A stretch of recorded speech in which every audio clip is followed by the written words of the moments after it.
He brought her there as a joke, a crime boss, a petite secretary, a ball filled with the most powerful men in the underworld, where weakness is the death penalty. Roman Veyne thought he understood everyone in that room. He was wrong, because when Selene Vale stepped out of the limousine, the entire hall fell silent, as if someone had sucked all the air out of the room. The most notorious bosses, those who never bowed to anyone, bowed. Not out of politeness, out of fear. And Roman Veyne, for the first time in his life, didn't understand who he was standing next to. Press like, comment the city you're viewing, so I know how far this story has come. And don't go anywhere, because everything you think you know about this story is wrong. The rain came down hard over Blackwater City the night Roman Veyne decided to humiliate his secretary. He hadn't planned it as humiliation exactly. That would have required him to think of Selene Vale as someone worth humiliating. She was furniture, background noise, a woman who appeared at his office door at 7 each morning with black coffee and a silence so complete it bordered on weaponized. She answered his calls, filed his contracts, managed the schedules of men who would have her killed without blinking. And she did all of it with the kind of stillness that Roman had always mistaken for emptiness. The idea came to him Thursday evening, sitting in the back of his armored Suburban, while his convoy cut through downtown traffic and Luca Marce was going on about the Obsidian Gala guest list. Luca ran logistics for the Eastern distribution lines and had the sense of humor of a man who'd spent 20 years watching other people suffer. He was reading names off a tablet, each one followed by a commentary that was equal parts intelligence, briefing, and character assassination. The Brennan brothers are bringing matching dates again. Like anybody still thinks that's intimidating. Luca scrolled. Vasquez confirmed. He's going to be drunk by 10 and trying to sell somebody a port deal. Another scroll. Victor Draven's table is center floor this year, paid double for the placement. Roman was watching the rain move across the glass, not really listening. You taking anyone? Luca asked. No. You should take someone. Shows stability. The Hargrove faction has been whispering that you're... I said no. Luca went quiet. Outside, the city bled neon through the wet windshield. Roman watched a woman sprint across an intersection holding a plastic bag over her head against the rain, and something about the image, the absurdity of it, the complete inadequacy of the gesture, shifted something in his thinking. He thought of Selene Vale at her desk, the way she sat with both feet flat on the floor, the way she read documents without moving her lips, the way men twice her size would sometimes stop in the doorway of his outer office and feel, without understanding why, that they should knock. I'll bring my secretary, he said. Luca looked up from the tablet. Selene? The name came out with a kind of careful neutrality that told Roman his logistics man thought this was either a joke or a mistake. She's been with the organization 3 years. Never caused a problem, never asked for anything. Roman turned from the window. She deserves a night out. Luca absorbed this. The Obsidian Gala isn't exactly a night out. The Hargrove table alone. I know what it is. The other families will notice. They'll think whatever I want them to think. Roman looked back at the rain. That's the point. What the point actually was, he didn't examine closely. Not then. There was something petty underneath it, the kind of pettiness powerful men rarely admit to themselves. A desire to see the city's most elaborate performance of prestige interrupted by something they couldn't categorize. An office girl in a borrowed dress. Let them sneer, let them gossip. He was Roman Veyne. He could afford a joke. He called Selene that same night, 11:30, knowing she'd still be awake because she was always awake when he called at 11:30. There's an event Saturday, he said when she picked up. The Obsidian Gala. You're coming. A pause. Not long. 3 seconds, maybe 4. As what capacity? Guest. Another pause. This one different in texture. I'll have Carmela handle wardrobe, be at the building by 6. He hung up. He didn't think about the pauses until much later. Carmela Voss ran wardrobe and cosmetics for Roman's inner circle, sourcing clothing for the women who accompanied his captains to events where appearance was a form of armor. She was 62 years old, originally from a tailoring family in the garment district, and she had never in Roman's experience displayed anything resembling surprise. She was surprised Friday morning when he told her what he needed. Selene Vale, she said, the name landing carefully in her mouth. Your secretary. Yes. For the Obsidian. Yes. Carmela looked at him for a moment longer than was entirely professional. Then she said, "What's her size?" "I don't know. Figure it out." Carmela figured it out. Roman was in his office most of Friday and didn't think about it. Saturday arrived gray and cold, the kind of late autumn day that made Blackwater City look like a photograph of somewhere more important than it was. He had 3 meetings in the morning, one with his port liaison about a shipment delay, one with his attorney about a property dispute in the warehouse district, one with a man named Doss, who ran collections in the western neighborhoods and had recently developed a problem with insubordination that needed addressing. The Doss meeting ran long. By the time Roman was dressed and standing in the lobby of the Veyne Tower residential floors, it was 6:14. His security chief, a former military contractor named Brecht, was waiting with 2 of the detail. The elevator opened and Selene Vale stepped out. Roman had exactly the experience he had not anticipated having. He'd expected something awkward, something slightly off, the wrong posture, the wrong way of holding the dress, the visible seam of discomfort that came from wearing clothes that didn't belong to your life. He'd expected the joke he'd constructed in his head. What he got instead was, he didn't have the word for it, standing there in the marble lobby with Brecht and 2 security men who had collectively stopped breathing. Black silk, simple cut, diamonds at the throat and wrist that Carmela had sourced from somewhere he'd have to ask about later. Selene's hair was up in a way that left the line of her neck exposed, and she moved across the lobby with the measured, unhurried confidence of a woman who had been in rooms that mattered before. Not performing it, not performing anything. She stopped in front of him at a precise and professional distance. "Ready," she said. Her voice was exactly what it always was. Flat, functional, giving nothing. Roman said, "You look fine," because it was the only sentence his brain produced that wasn't embarrassing, and turned toward the exit before anyone could read his face. In the car, she sat with her hands folded in her lap and looked out her window and didn't speak. Roman looked at his phone. The silence between them was the same silence as always, professional and complete, except that it wasn't, because now he was aware of it in a way he hadn't been before. And awareness was a form of change he didn't trust. The Obsidian Gala was held at the Valdres Hotel, a building that had been built in 1923 for a railroad baron and had subsequently been owned by a succession of men whose money got progressively darker. The event occupied the entire 6th floor, ballroom, gallery, and 3 private dining rooms that served as informal conference chambers for conversations that couldn't be had in public. It happened once a year. Attendance was invitation only. The guest list was, depending on how you categorize the attendees, either the most powerful private gathering in the Eastern Seaboard or the most sophisticated criminal convention in the Western Hemisphere. Both descriptions were accurate. Roman's convoy pulled up to the entrance at 7:12. The sidewalk under the Valdres canopy was already populated with figures in expensive clothing and the specific kind of casual tension that came from being around 100 people who were each calculating their own odds in every social interaction. Photographers from the kind of publications that never printed what they photographed. Doormen who were also something else. Cars with plates that didn't exist in any government database. Brecht opened Roman's door. Roman stepped out and adjusted his jacket and waited. The passenger door on the far side opened. Selene Vale stepped onto the sidewalk beneath the gold light of the Valdres entrance canopy. The photographs later would show what Roman couldn't fully process in the moment. The way the light hit the diamonds, the way she stood with no adjustment and no hesitation, the specific quality of her stillness that read on camera as absolute authority. But Roman didn't need the photographs. He was standing 8 feet away watching it happen in real time, watching the thing he'd organized as a joke transform into something he couldn't name. The crowd on the sidewalk slowed, not dramatically, not all at once.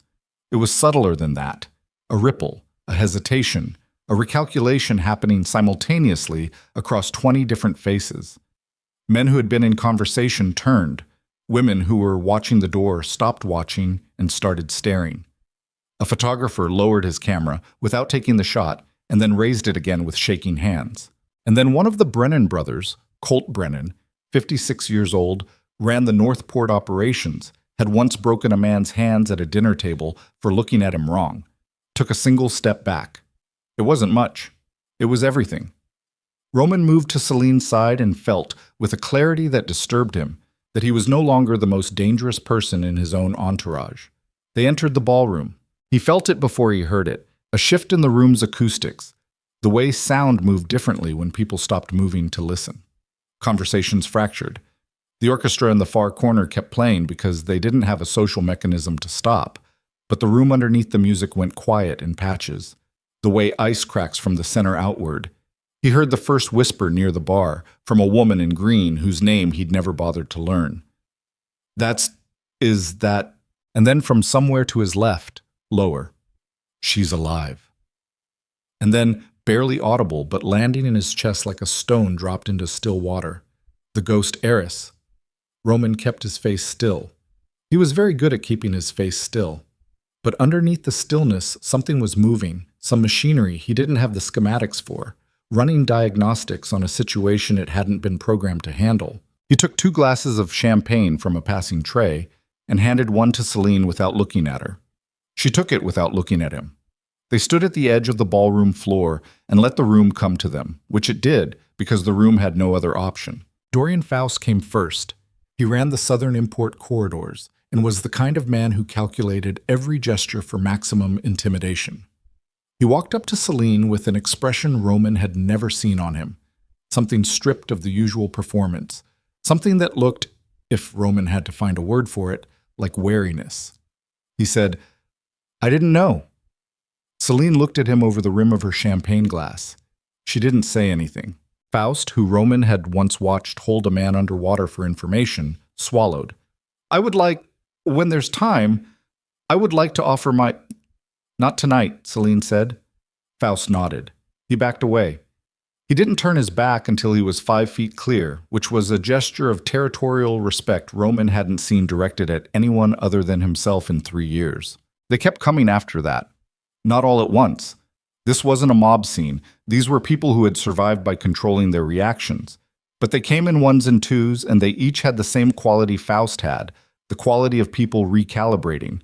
Some nodded, some spoke quietly and left quickly. One man, older, Reyes, ran operations in the Southern Financial District, had been in the game 40 years, actually reached out and briefly touched the back of Selene's hand with 2 fingers before walking away without speaking at all. Roman stood beside her through all of it. He smiled when appropriate. He responded to the conversations directed at him. His face continued to function normally. His mind was doing something different. He was assembling fragments, things he'd filed away over 3 years and never connected because he'd never had a reason to connect them. The way Selene had come to him through a referral from a source he'd since lost track of. The particular quality of her organizational skills, not just efficient, but structured with an understanding of how criminal enterprise worked at a level that his legitimate world secretaries had never had. The way she navigated his captains, not with the careful deference of someone afraid, but with the specific calibration of someone who understood hierarchy from the inside. The 3 times he'd found her in his office after hours, each time with a plausible explanation, each explanation slightly too clean. The ghost heiress. He knew the shape of the story, vaguely. The Marrow Syndicate, 5, maybe 6 years ago. A network that had controlled smuggling routes across 3 continents before it collapsed in a single week of coordinated violence. The kind of collapse that left bodies, and left silence, and left a specific kind of mystery, because no one ever credibly took credit. The leadership, all of it, presumed dead. The money, gone. The infrastructure, absorbed piecemeal by a dozen different operations over the following 18 months. He thought the heir was dead. He thought there was an heir at all, only in the vague way you think about things that are history. He ordered a second round of drinks from a passing server and handed one to Selene and said very quietly, "We should find a private room." "Not yet," she said. Same flat voice. No crack in it anywhere. "Victor Draven will be watching how we respond to this. If we move too fast, we look afraid." Roman absorbed this. "You know I have questions."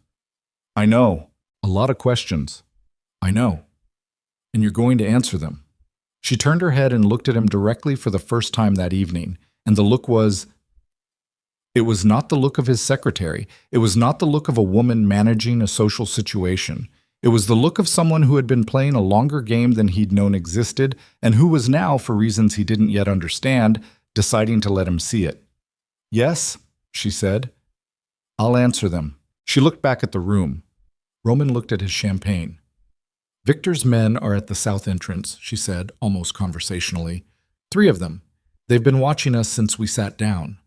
Roman didn't look at the south entrance. "How long have you known?" "That Victor's men would be here tonight? Since Wednesday." "That's not what I asked." A pause. "I've been inside your organization for 3 years," she said, "building a case, identifying every node in Victor Draven's network, finding every transaction he's buried and every order he's issued and every family he's played against every other family." She took a sip of champagne. "He's the one who destroyed the Marrow Syndicate. He engineered the entire collapse. 47 people in my family's organization were killed in 72 hours. My father, my mother, both my uncles. 11 cousins." Her voice did not change temperature. "I've spent 3 years building the evidence and positioning myself to expose him in a way he can't escape or deny."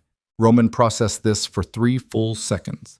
"And you chose my organization specifically. You're the only major operator in Blackwater City that Victor hasn't successfully compromised or controlled." She paused. "Also, you were recruiting, and the cover story held." "The cover story," Roman repeated. "I can type 110 words per minute, and I am genuinely good at organizational logistics. The secretary position was not a stretch." Roman looked at his glass. He thought about his office. He thought about 3 years of morning coffees and filed contracts, and the silence that he'd always assumed was emptiness. "You're telling me you've been running an intelligence operation out of my outer office for 3 years?" "Yes." "Using my resources?" "Occasionally, yes. And my protection without my knowledge." She didn't answer that one. It was an answer. Roman breathed out slowly through his nose. "The men watching us from the south entrance. Victor knows who I am now. He's known for approximately," she glanced at nothing in particular, "40 minutes, since we arrived. His men confirmed my identity, and he would have been notified." She set her champagne glass down on a passing tray. "He'll make a move before the end of the evening. He can't afford not to." "What kind of move?" "The kind that doesn't leave evidence." Roman looked at the room. The orchestra. The chandeliers. The 140 carefully dangerous people arranged around him in their expensive clothes, holding their expensive drinks. He thought about the 3 men at the south entrance.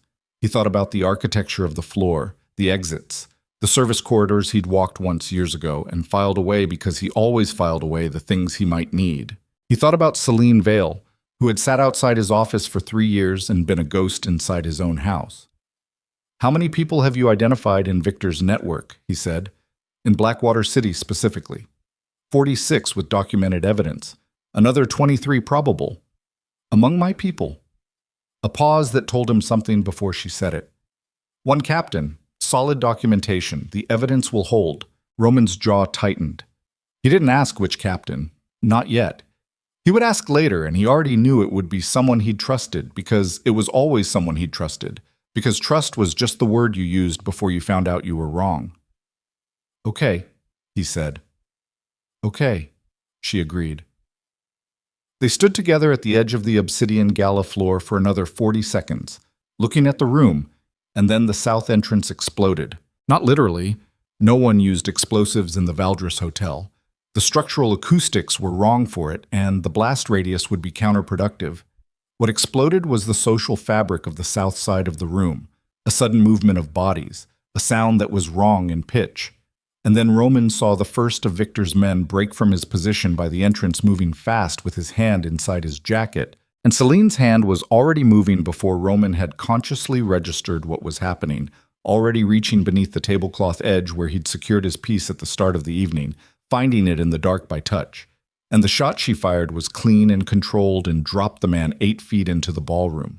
The room went up. Roman grabbed her wrist, not to stop her, to move her, and they were already running as the second shot came from somewhere above. The balcony, chipping marble off the pillar to Roman's left, and he felt the familiar cold clarity descend over him, the thing that happened when his body understood they were in combat and stopped asking his mind for permission. The ballroom dissolved into screaming and running and overturned tables and the orchestra stopping mid-phrase, and Roman kept Selene's wrist in his hand as they cut through the chaos toward the kitchen corridor, because the kitchen corridor had the service elevator, because the service elevator went down to the basement, because the basement had a tunnel he'd walked once years ago and filed away for exactly this. He looked at her once, over his shoulder, as they hit the corridor door. Her face was the same as always, still, unreadable. The only difference was the gun in her hand and the look in her eyes. Not fear, not excitement, but the particular focused calm of a person arriving at last, at the moment they'd been preparing for. 3 years, he thought. She'd been 3 feet from his door for 3 years. The corridor door closed behind them, and the sound of the ballroom dropped to a muffled roar, and Roman Veyne, who thought he knew every room he walked into, ran into the dark with a woman he had never known at all. The service tunnel smelled like rust and standing water, and the particular cold of spaces that hadn't been meant for human use in a long time. Roman moved first, his hand still around Selene's wrist until the concrete floor leveled out, and the ceiling rose high enough that he could stand without ducking, and then he let go. Not gently. He released her the way you release something you've been holding by reflex when you finally realize your hand made that decision without you. She didn't acknowledge it. She was already scanning the tunnel with the small tactical flashlight she'd produced from somewhere inside the black silk, where he didn't ask, because the question would have required him to admit how many other things she'd been carrying that he hadn't noticed. "Left," she said. "I know the tunnel." "Then go." He went. She followed 2 steps behind and to his right, which was a position that covered his blind side, and he noticed that too, filed it in the same place he was filing everything else about the last 40 minutes. A drawer he didn't have room for yet, that he'd have to open later when they weren't being hunted. His earpiece crackled. Brecht's voice clipped and tight. "Boss, we have 4 down on the 6th floor, Victor's people. Your men are holding the north corridor. The police response window is—" A pause, the sound of something happening in the background. 8 minutes, maybe less. "Where's my car?" "Underground garage, level 2. We anticipated—" "Get it running. Send Dario to the B2 maintenance entrance." "Copy." Roman pulled the earpiece out and pocketed it.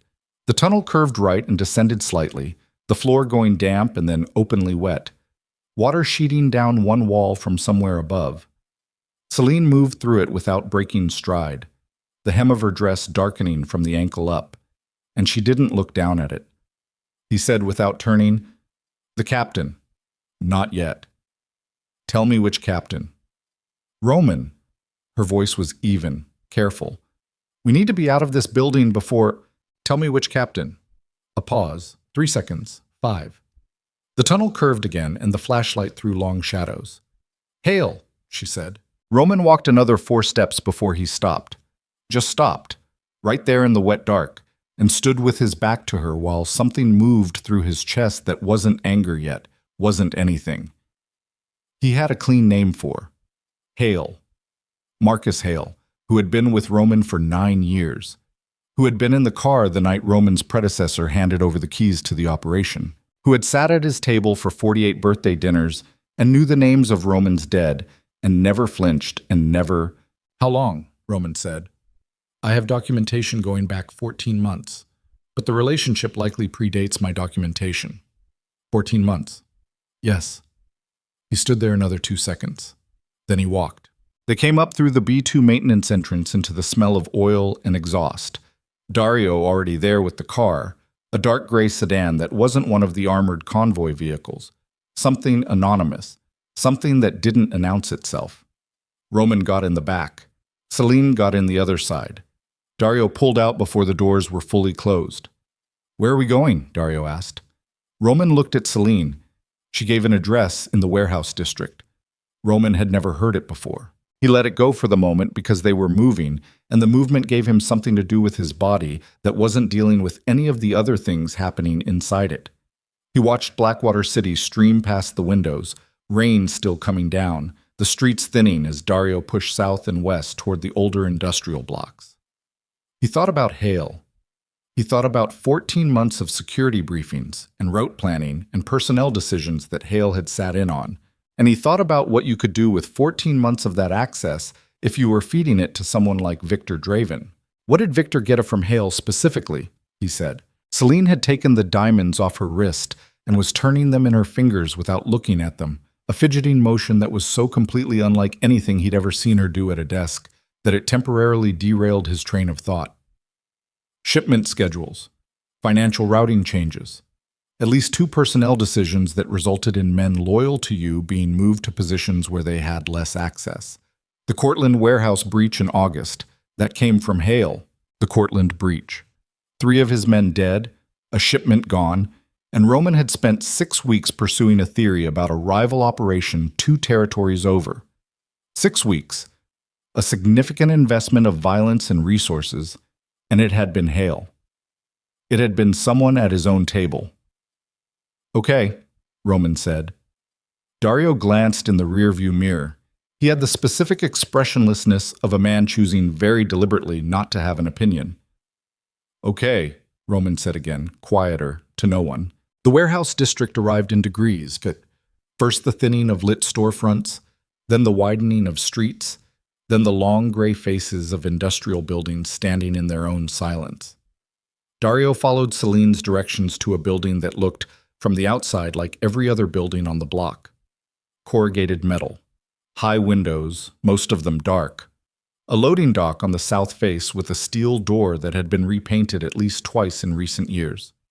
"Stop here," Selene said. Dario stopped. She got out. Roman got out. He looked at the building and then at her. "Yours?" "A property that's been held through a series of holding companies for the past 4 years. She moved to the steel door and produced a key from somewhere. Victor doesn't know about it.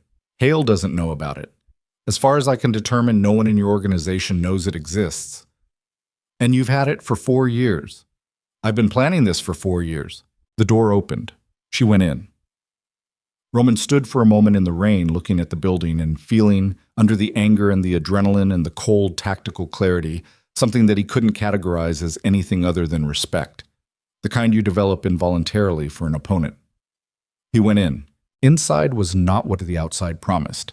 The front section of the building was staged to look abandoned. Old crates, dust, the convincing decay of a space left to itself.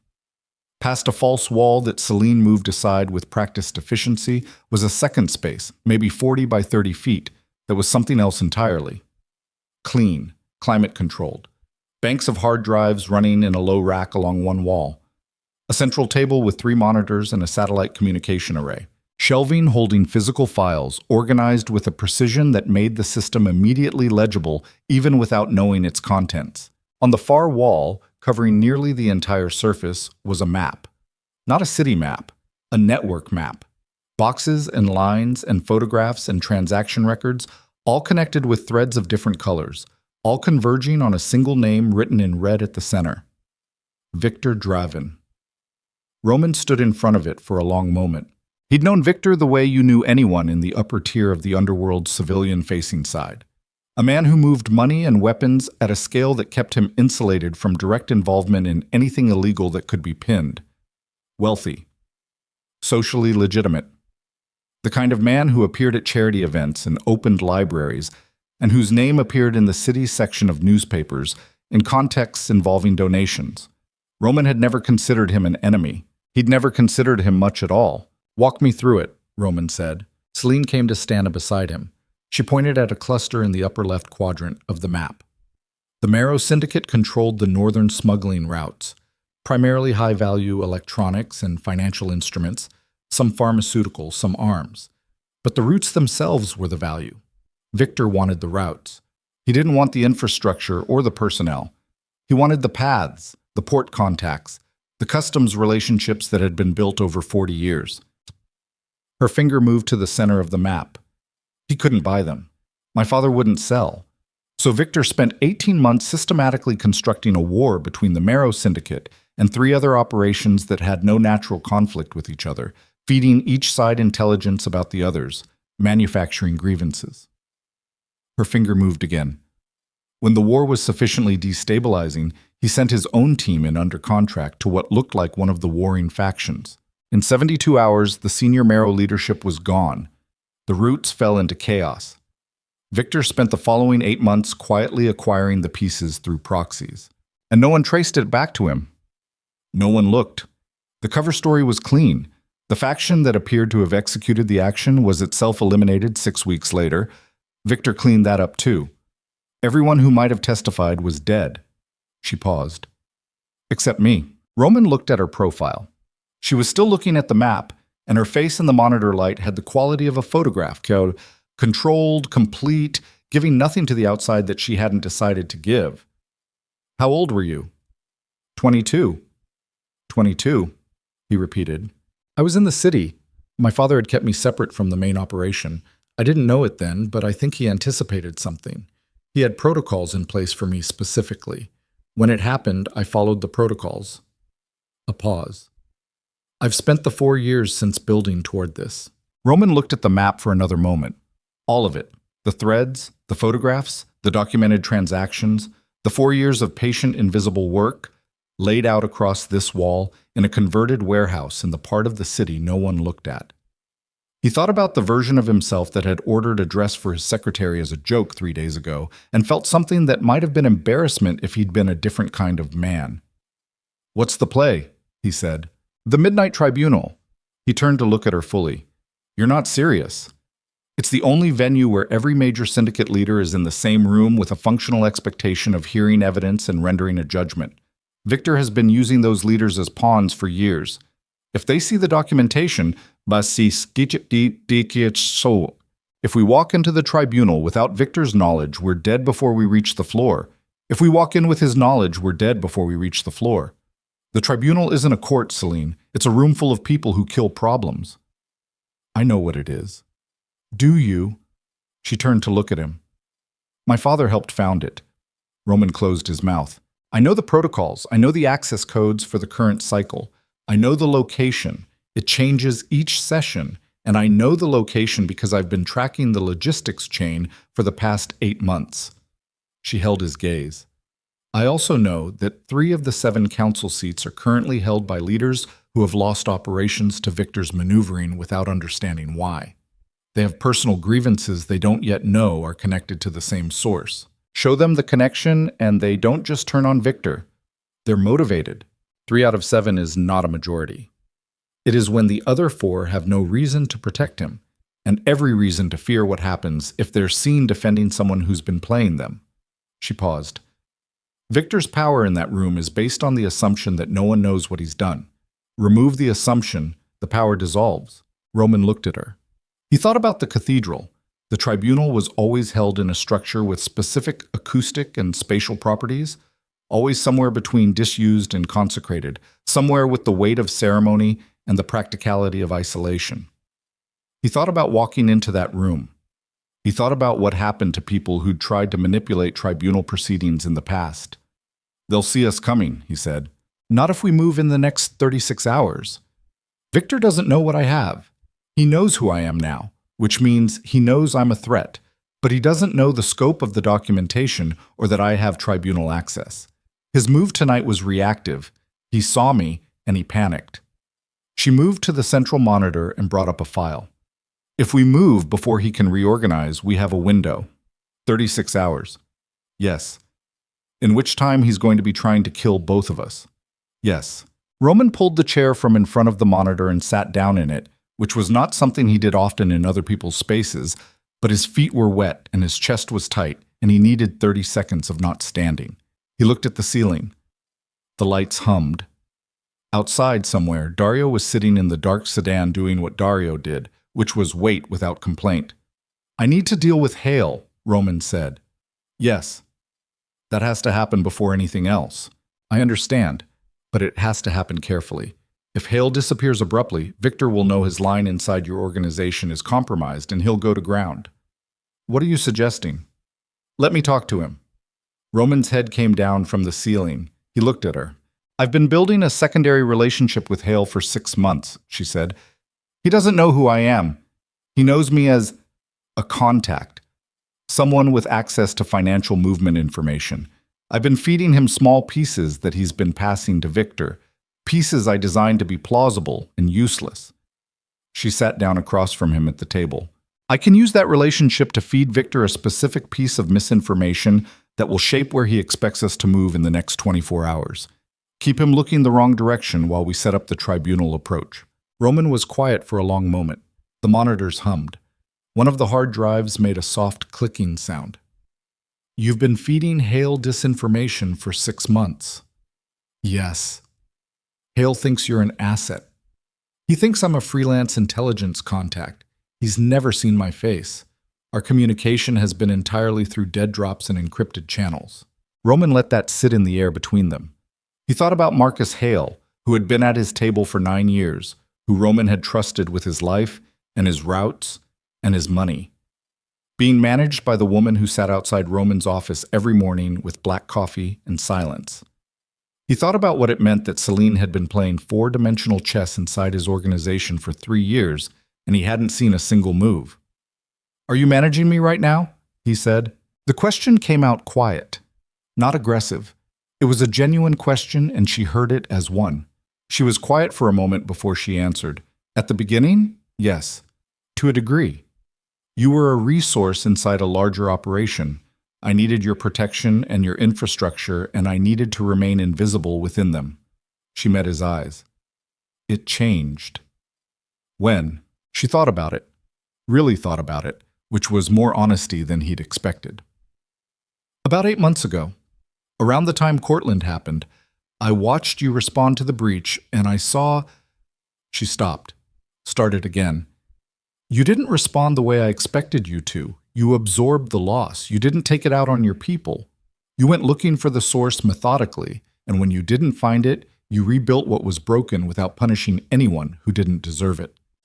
She was looking at the table. It didn't fit the profile I'd built of you. What was the profile? Efficient, ruthless, loyal to your own interests, dangerous to everyone else's. A pause.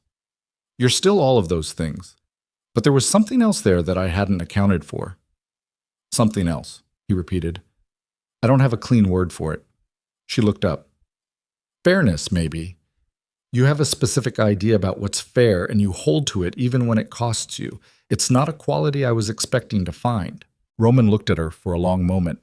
Outside, rain hit the corrugated metal roof in waves, surging and receding. Something in his chest that had been a clenched fist since the ballroom loosened fractionally, which he immediately distrusted. I'm going to need Brecht, he said, and 2 others I can trust absolutely. Who? Vera and Cho. Selene nodded. She'd seen both of them operating, presumably. She didn't object, which told him something about her assessment of his people.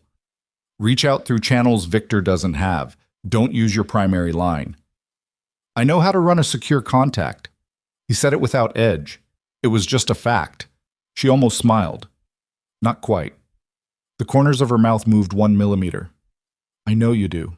He stood up, crossed to the shelving wall, and stood in front of the physical files, looking at the labels without really reading them. His mind was running through the structure of the next 36 hours, building the scaffolding of it, the variables, the risks, the specific ways it could collapse, and what the fallback position would be at each failure point. The tribunal. Victor's response window. Hale. The 3 council members you identified as having grievances, he said. Do they know each other's situations? No. Each one believes their losses were isolated and unrelated. So they've each been carrying it alone. Yes. That's useful. He turned. People who've been carrying something alone and then find out they're not alone, they move fast. The anger comes back. Selene was watching him with that look again. The one from the ballroom. The one that saw more than it showed. Yes, she said. That's exactly the dynamic. Okay. He moved to the door. I need an hour. I'll be back. Where are you going? He stopped with his hand on the door frame. He thought about lying.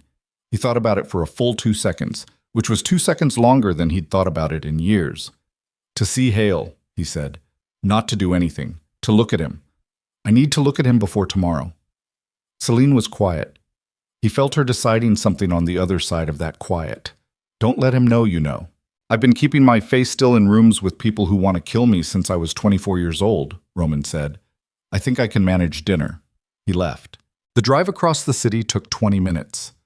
Roman sat in the back of the sedan and watched the rain and didn't speak, and Dario, who had perfect instincts about when not to speak, drove in silence.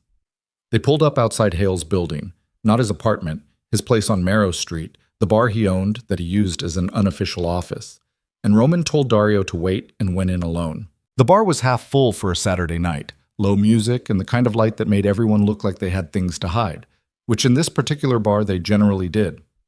Hale was at the back corner booth with two of his men and a glass of something amber, and his face when Roman walked in was exactly what it should have been. Surprise, then pleasure, the uncomplicated, welcoming expression of a man with nothing to hide. Roman was very good at looking at faces. He sat down across from Hale and looked at that face and cataloged it differently than he'd ever cataloged it before, looking not for the thing that was there, but for the thing underneath what was there, the infrastructure of the performance. And he found it. He found it in the half-second delay before the smile completed itself. In the way Hale's right hand moved to his glass and then stopped, a gesture that wanted to check a phone and redirected.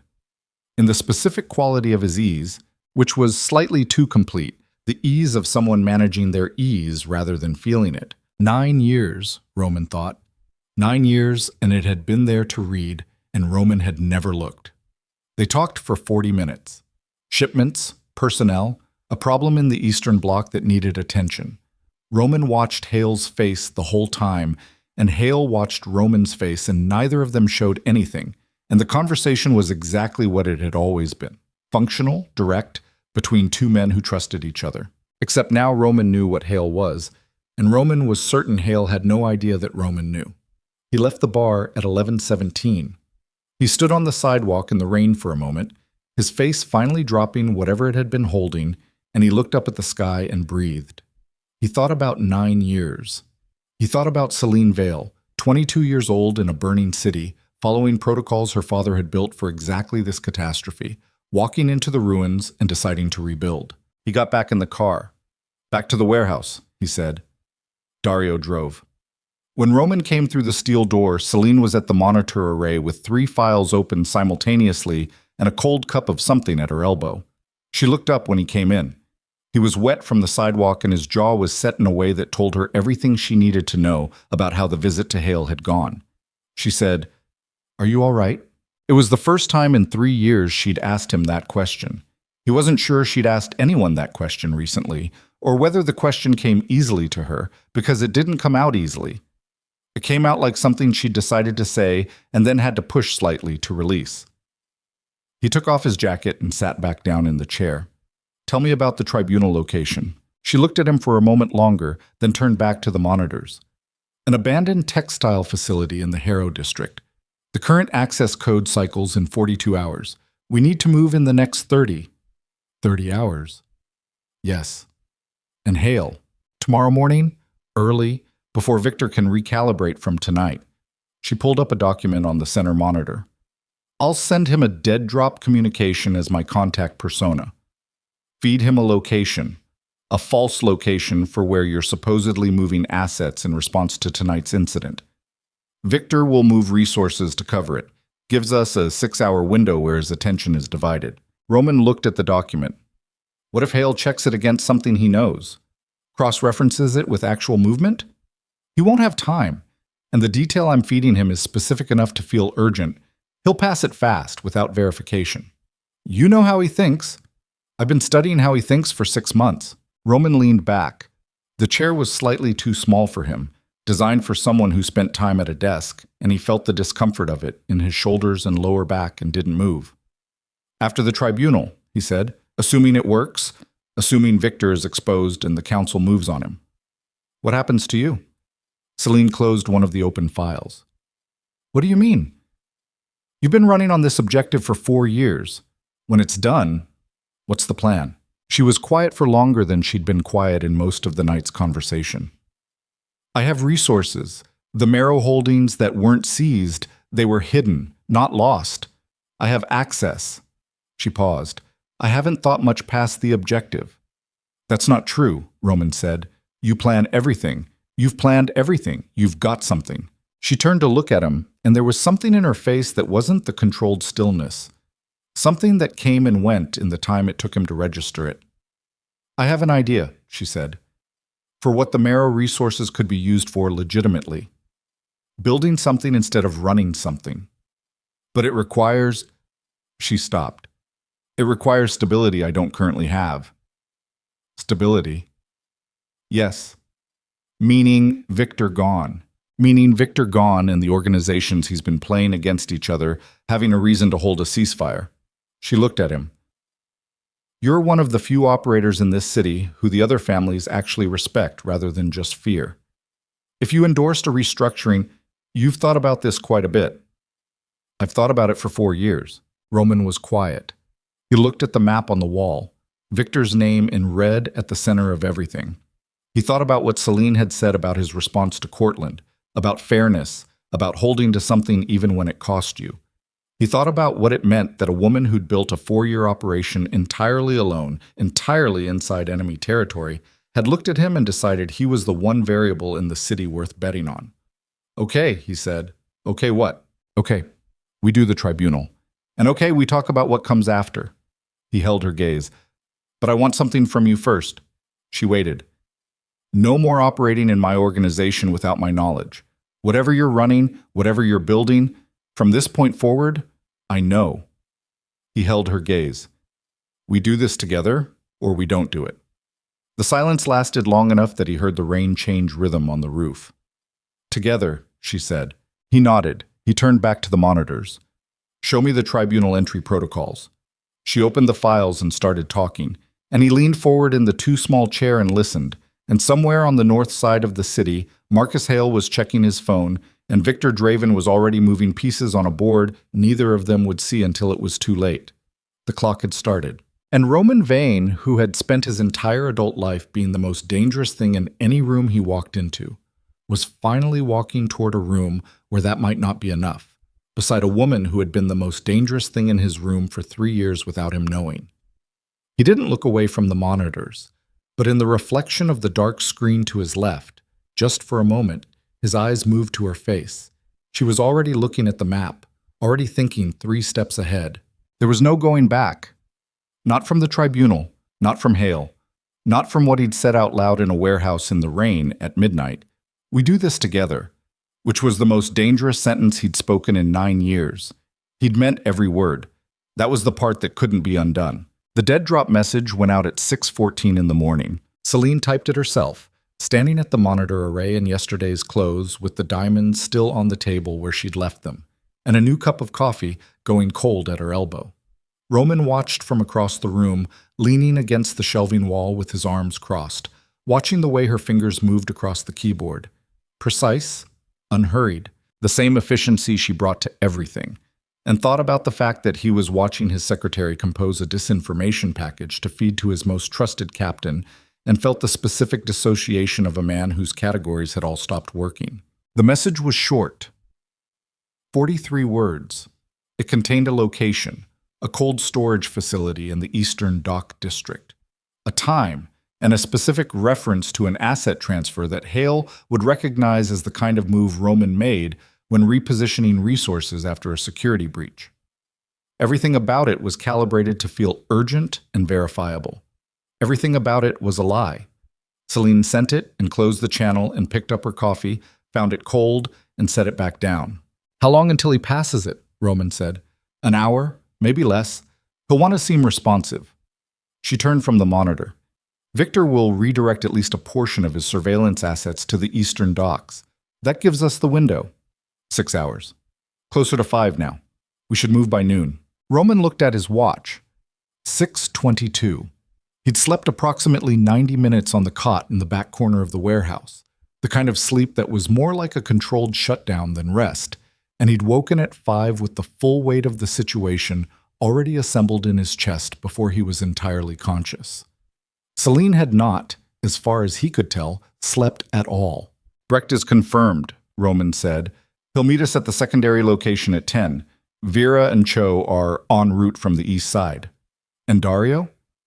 Dario stays with the cars. He doesn't go into the tribunal. Selene nodded. She moved to the shelving wall and pulled a physical file, carried it to the table, opened it without sitting down. Roman watched her scan the contents with the speed of someone reading material they'd already read 100 times, looking not for information, but for gaps. He'd seen his analysts do that, the reread before an operation, checking for the thing you missed when you were closer to it. The council member I'm least certain of is Graves, she said.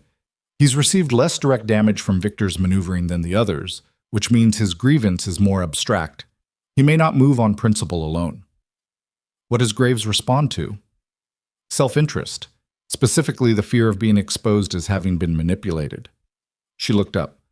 If we can frame the presentation so that staying neutral on Victor becomes equivalent to admitting you were his instrument, make it a question of dignity.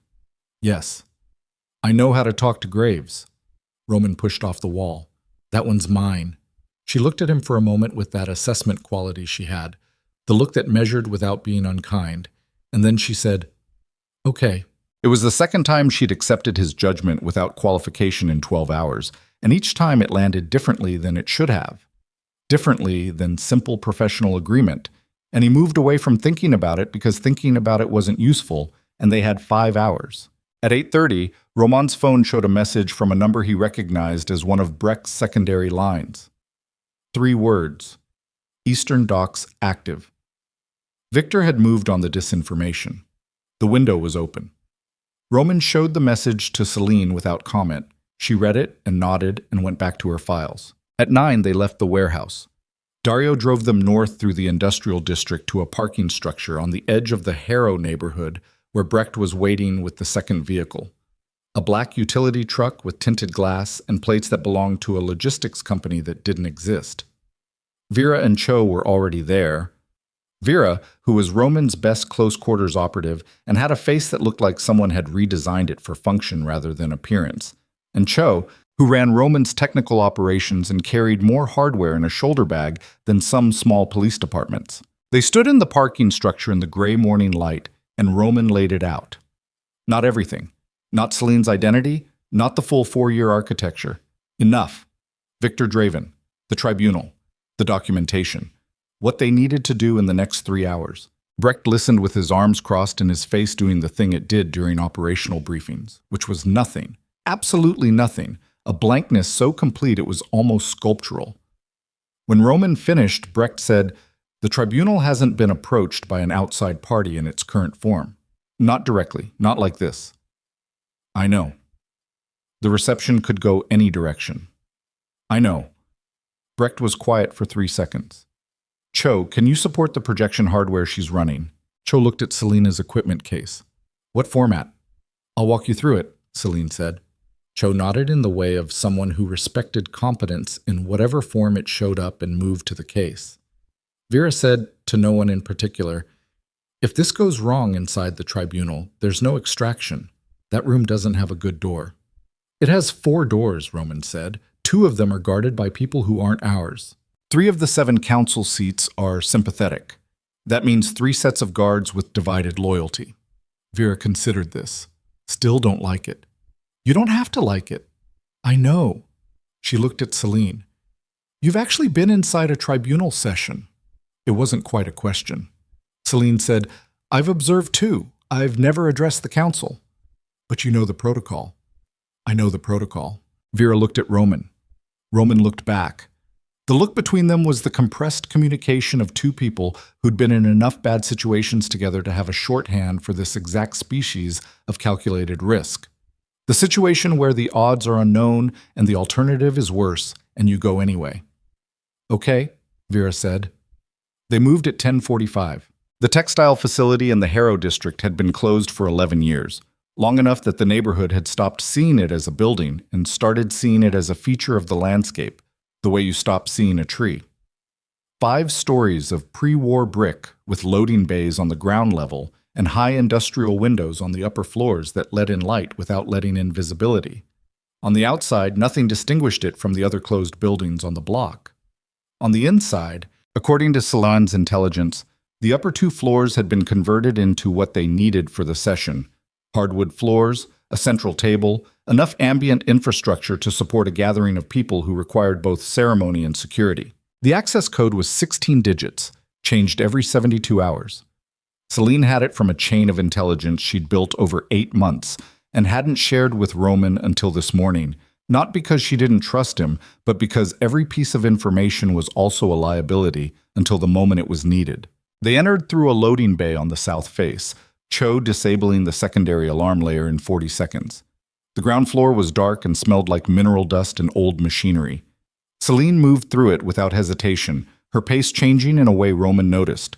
The stride of someone navigating from memory, not from a map. She'd been here before.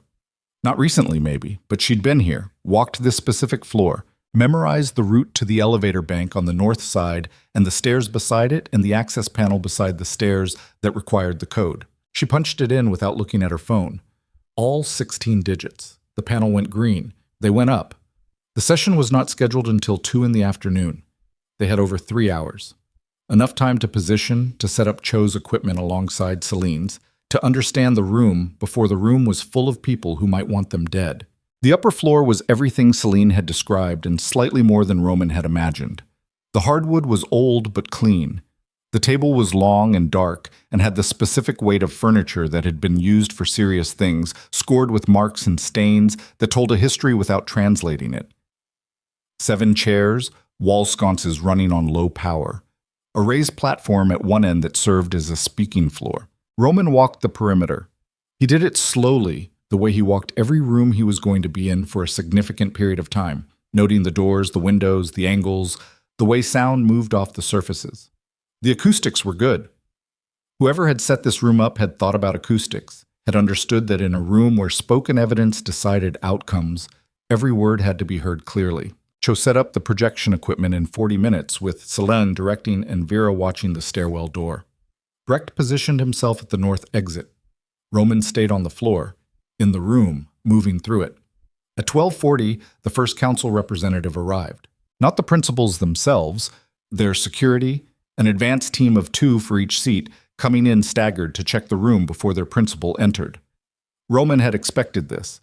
The first team came through the south door, saw Roman and his people, and the lead man's hand went inside his jacket. Roman said, "Veyne, I'm on the list." A pause. The advanced man had a tablet. He checked it, which told Roman that Selene's access work had gone deep enough to include the session registry. "Veyne," the man said. "1 guest. 2 guests and 3 support staff." The man checked again. Longer this time. Roman watched him decide that the tablet said what it said and that the alternative to accepting it was a conversation he didn't have the authority to have. "Fine," he said. "You stay on this floor. No movement to the secondary rooms until session opens." Understood. The advanced teams came in over the following 40 minutes, each one clocking Roman and his people with varying degrees of visible discomfort and making the same calculation. By 1:30, the room had the specific tense energy of a space filling up with people who were each managing their own threat assessment of every other person present. The council members arrived at 1:55. Victor Draven arrived at 1:58. He came in through the north door with 6 men and the particular confidence of someone who expected to be the most powerful person in any room he entered, the confidence so deeply embedded it had become posture, become gait, become the specific way his chin was positioned relative to his shoulders. He was 61 years old, silver-haired, the kind of lean that came from a lifetime of controlled habits, and he was dressed the way he always dressed at these events, like a man who had been invited to something slightly beneath him and was graciously attending anyway. He saw Roman first, and his face, for exactly 1 second, less than 1 second, a fraction of time that Roman would not have caught if he hadn't been watching for it, showed something that was not the confidence, something that crossed underneath the confidence like a fault line in rock, there and gone. Then Victor smiled. "Roman, I wasn't aware you were on this session's agenda." "I wasn't aware I needed to be on an agenda to attend." Victor's smile held. He moved to his seat without responding, arranging himself at the table with the ease of a man in his own living room, and his 6 men positioned themselves around the perimeter in the practiced geometry of a detail that had done this many times. Roman counted exits, counted bodies, counted the math of what a room this size could contain if it became a shooting situation, and felt the number come out wrong. 3 council members who were potentially sympathetic, 4 whose position was unknown, 7 sets of guards, Victor's 6, Roman's 5 counting Selene, If it went wrong, it went very wrong. Selene had taken a position at the edge of the speaking platform, to one side, close enough to the projection equipment to operate it, but not in the center of the floor. She was still in last night's clothes, the black silk now without the diamonds. And she had the stillness she always had except Roman could see, because he was close enough and had spent 3 years in the same rooms with her, that underneath the stillness her breathing was slightly elevated. Not fear. Preparation. The body loading itself. Session was called at 2:03 by the session chair, a man named Ortega, who held a neutral administrative position that rotated annually and who, upon seeing the room's current configuration, looked like a man who had opened a door expecting a hallway and found a cliff. Ortega said, "The session agenda has been modified. There's an addition." He looked at his own tablet with the expression of someone who didn't understand how the thing on the tablet had gotten there. "A presentation. Unscheduled." Victor said pleasantly, "I was not informed of any presentation." "No," Roman said from his position near the wall. "You weren't." Victor turned to look at him with the smile still in place and the fault line running underneath it, invisible except to someone who knew to look. "This is irregular." The tribunal's founding charter allows for emergency presentation of evidence bearing on the safety and integrity of the council and its constituent operations, Selene said. She said it from the edge of the platform, clearly, into the room's good acoustics. Her voice was exactly what it always was, flat, functional, giving nothing, except that now it was projecting into a room full of the most dangerous people in the city and not wavering by a single degree. Victor turned to look at her. His face went through something more complex this time. Recognition.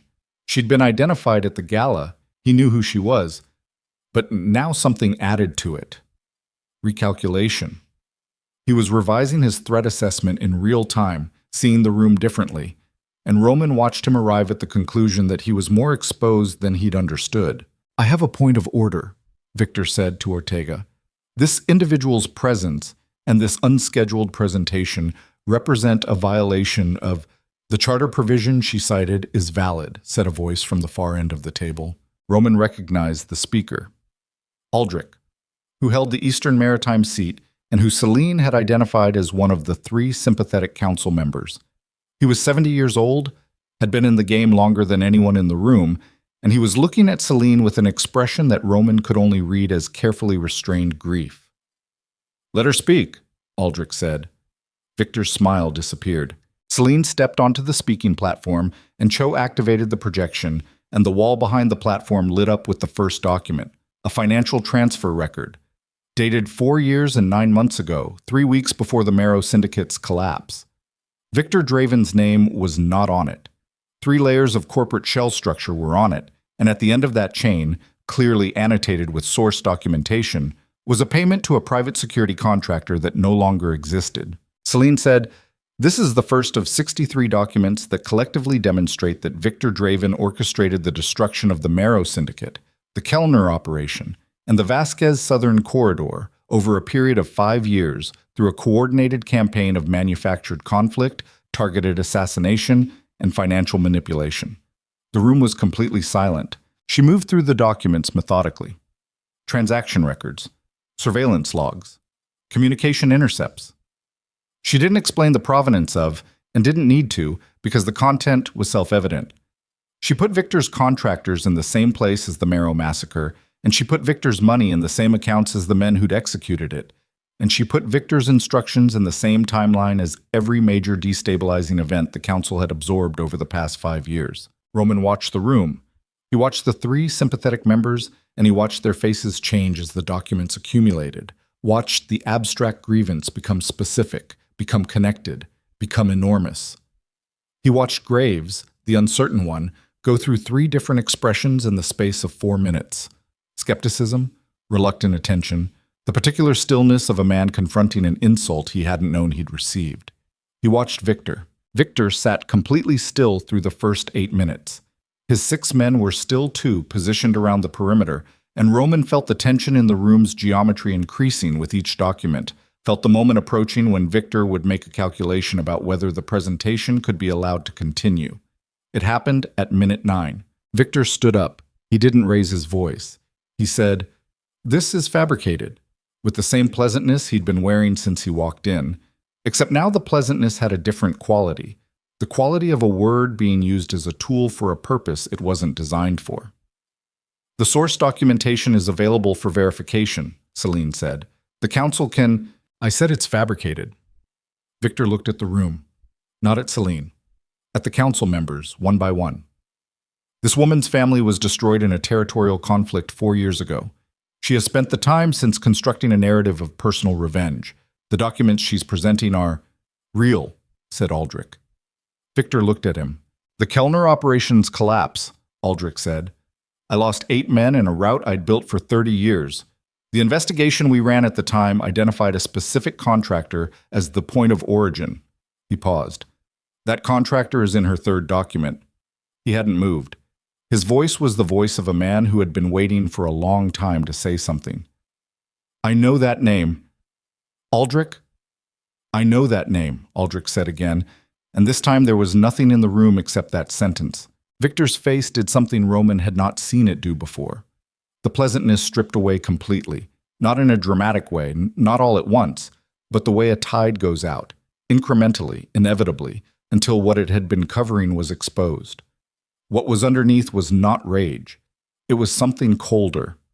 The face of a man who had operated for decades by controlling the information in every room he was in, now sitting in a room where he did not control the information, making the rapid and precise calculation of someone with no sentimental attachment to any strategy that wasn't working. He sat back down. He reached inside his jacket. Roman was moving before Victor's hand cleared the jacket. Not toward Victor, toward Selene, because Victor's hand had come out with a phone, not a weapon, and whatever he was about to do with the phone was the threat. Roman crossed the floor in 4 strides and got to the platform as Victor was already speaking into it, quietly. 2 words Roman didn't catch, and then everything in the room shifted. Victor's 6 men moved simultaneously, not toward Roman, toward the doors. Roman felt it before he understood it. The wrongness of the direction, the fact that they were moving to block exits rather than engage. And then Brecht's voice came through his earpiece, clipped and fast. "We have incoming on the north face. Multiple vehicles. This is not police." Roman grabbed Selene's arm. "We have to move. The presentation is done. We have to move right now." She looked at the room, the council members rising from their seats, Victor still sitting with the phone at his ear, and something on his face that was almost satisfaction, the 6 men at the doors, and Cho frantically breaking down equipment, and Vera already at the south stairwell with her weapon out. "How many?" Selene said to Roman. Brecht said multiple vehicles, figure 12 minimum. She looked at Victor. He looked back at her. He took the phone from his ear and he said across the room, in a voice that carried without effort, "I've been in this city for 30 years. Do you know how many times someone has tried to do what you just tried to do?" She didn't answer. "The documents are real," Victor said pleasantly. "Congratulations. You built a very thorough case." He tilted his head slightly. "It's a shame you won't be alive to present it anywhere that matters," Roman said to Selene. "South stairs, now." She moved. He moved. Cho had the equipment case, Vera had the door, and they hit the stairs at a run, while above them the room erupted in the sound of men making decisions under pressure. Some of them Victor's, some of them not. And through the stairwell wall came the distant thud of the building's north entrance going in hard. They went down fast, Roman's hand on the stair railing and his mind running the building's geometry. The loading bays, the south face, Dario in the vehicle outside. 2 flights. The ground floor opened up dark and dusty around them, and Vera took point with her weapon up, while Cho ran with the case, and Selene stopped. Roman turned. She was standing at the bottom of the stairs, looking at something in her hand. Her phone. Her face was wrong. Not the controlled stillness, not the focused calm of someone under pressure. Something had broken through the surface of it. Something he hadn't seen on her face before. Something that looked like what it was. Shock. "Selene." She looked up. The thing on her face was still there. She held out the phone. A message. From a number he didn't recognize. Time-stamped 4 minutes ago, sent while they were still in the session room. 3 lines. No preamble. Your federal contact is gone. Pulled from the operation 6 hours ago. Someone burned the entire chain. There is no outside authority waiting. There never was, as of this morning. You are alone. Roman read it twice. He looked up at her face. He looked back at the message. 3 years. 4 years. The entire structure of the endgame, the federal operation she'd been quietly coordinating for months. The outside authority that was supposed to be waiting at the tribunal to receive Victor's exposure and make it permanent, make it something he couldn't buy his way out of or disappear from. Gone. Burned. Someone had gone up the chain and pulled it 6 hours ago while they were sleeping in the warehouse. Who sent this? Roman said. I don't know. Is it reliable? She took the phone back from him. Her hands were steady. Everything was steady on the outside. But her face... Yes, she said. The verification code embedded in the message is correct. It's from inside the federal chain. Someone who knew the protocol. She stopped. Someone who wanted me to know before I walked into that room. Or someone who wanted you to walk into that room thinking you had a net and then pull it. She looked at him. He looked back at her. Upstairs footsteps. The building's north entry had been breached. Victor's reinforcements were moving through the structure, and they were not moving quietly, and they were not moving like people with instructions to detain. We need to go, Vera said from the loading bay door. Flat. Professional. The voice of someone managing the fact that the plan had just ceased to exist. Roman looked at Selene. Her jaw was set. Her eyes were moving. Not frantically, not with the skittering quality of panic, but fast and internal, running calculations on a board that had just been wiped and needed to be reconstructed from scratch. He watched her do it. He watched her arrive somewhere, some internal coordinate she recognized, and steady onto it. She put the phone in her pocket. She looked at Roman. The documents are in the case, she said. They're still real. The council saw them. Aldrich knows what he knows. She paused. Victor doesn't know about the federal contact being burned. He doesn't know we've lost the external mechanism. As far as he knows, we still have a play. We don't have a play. We have documents and a room full of people who just watched Victor call in a kill team. We have Aldrich. Aldrich is one seat. Aldrich has a phone and 30 years of grudge and just watched the man who burned his operation sit in that room and try to have us killed rather than answer a question.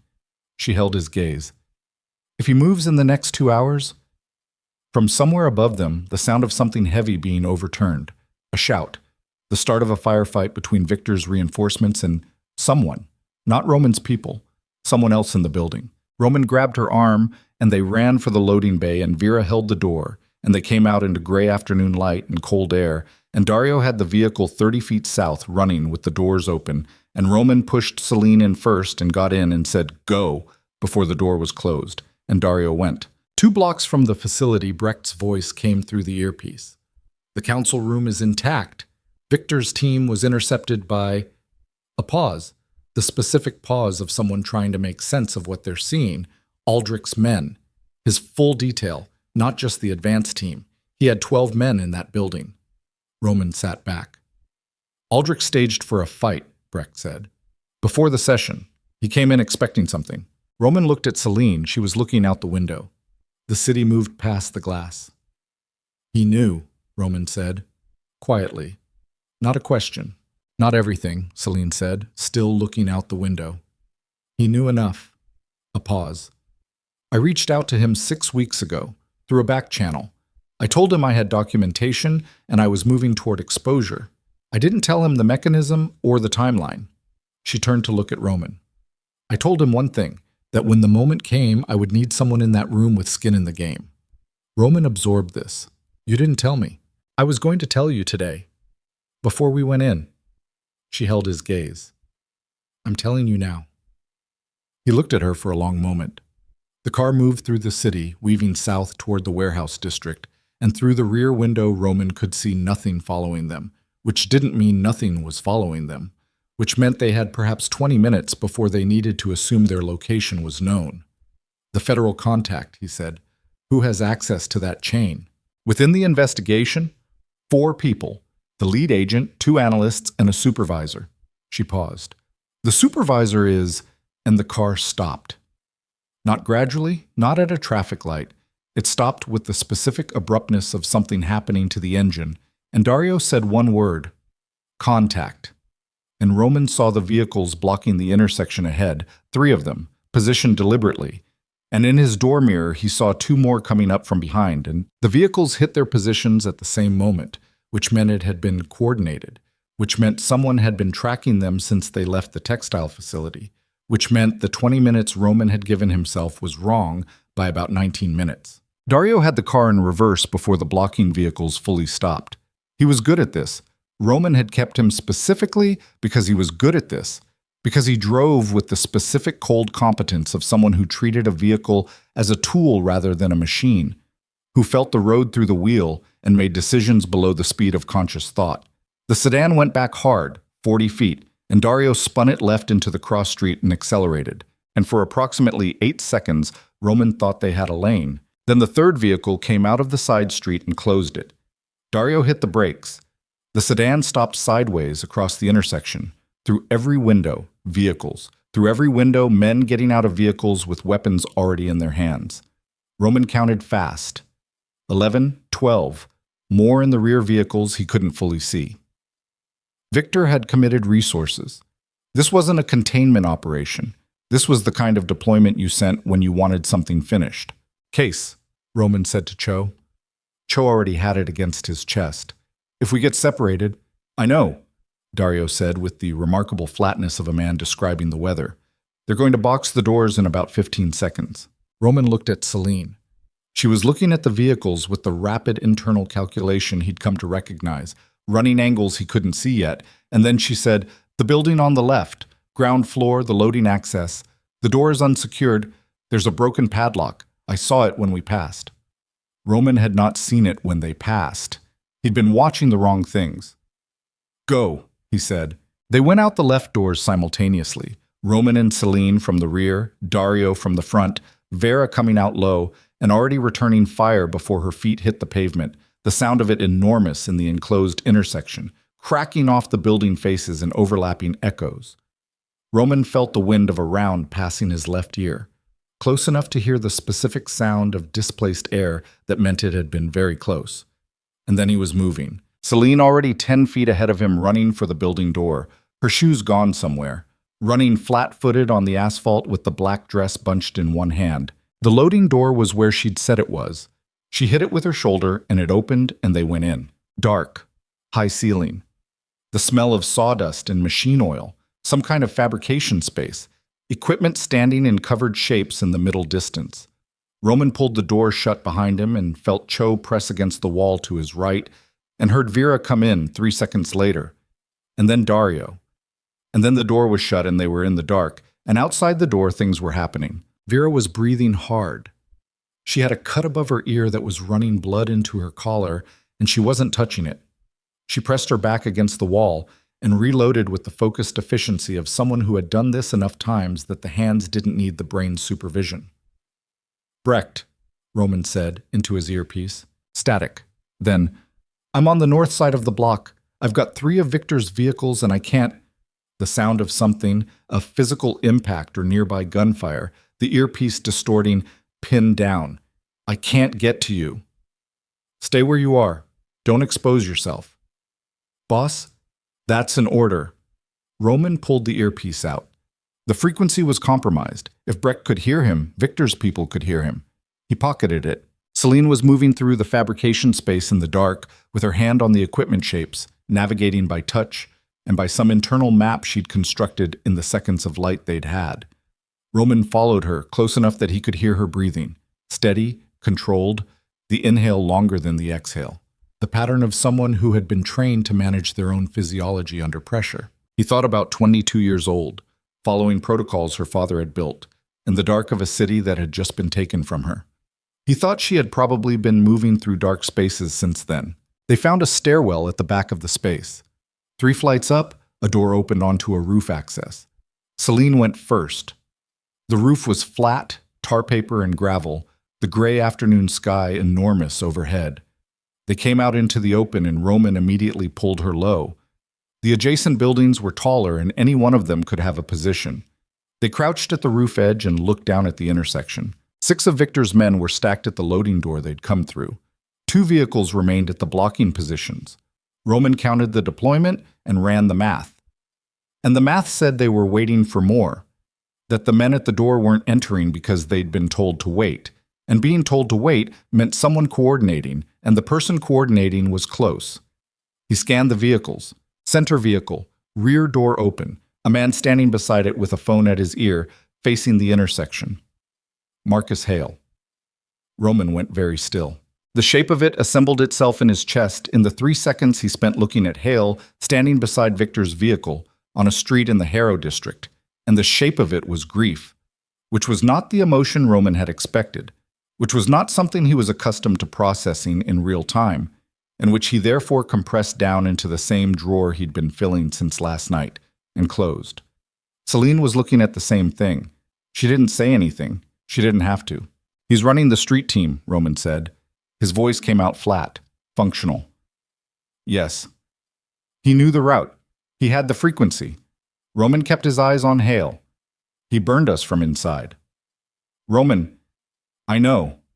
He pulled back from the edge. I know. They needed to move. The men at the loading door would breach in minutes, and when they found the space empty, they would go up. Roman looked at the roof line. The adjacent building to the north was lower by 1 floor, close enough to span with a run and a jump if you were willing to commit to it entirely and not think about the fall. He looked at Selene. She was already looking at the gap. Her face told him she'd done the same calculation. Together, she said. Together. Vera looked at the gap and looked back at Roman with an expression that contained multitudes. Then she said, "Fine," with the tone of someone accepting an outcome they find personally offensive. They ran.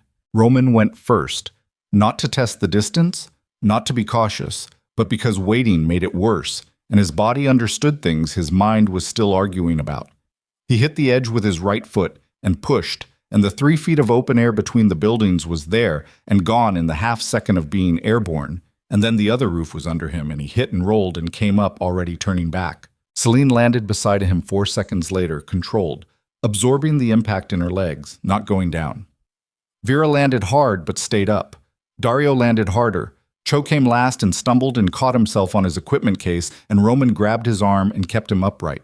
They moved across the second roof toward the fire escape on the far side, and Roman was calculating routes, exits, the geography of the blocks between here and the warehouse, how many ways Victor's people could be positioned, how many they'd have to move through.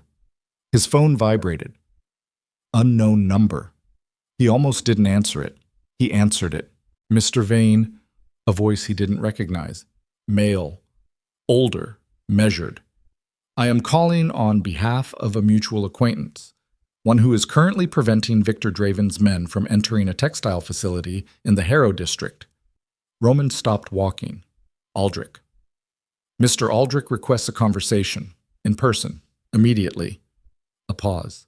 He also requests that you tell Ms. Vale that the debt he owes her father is not forgotten. Roman looked at Selene. She was watching his face.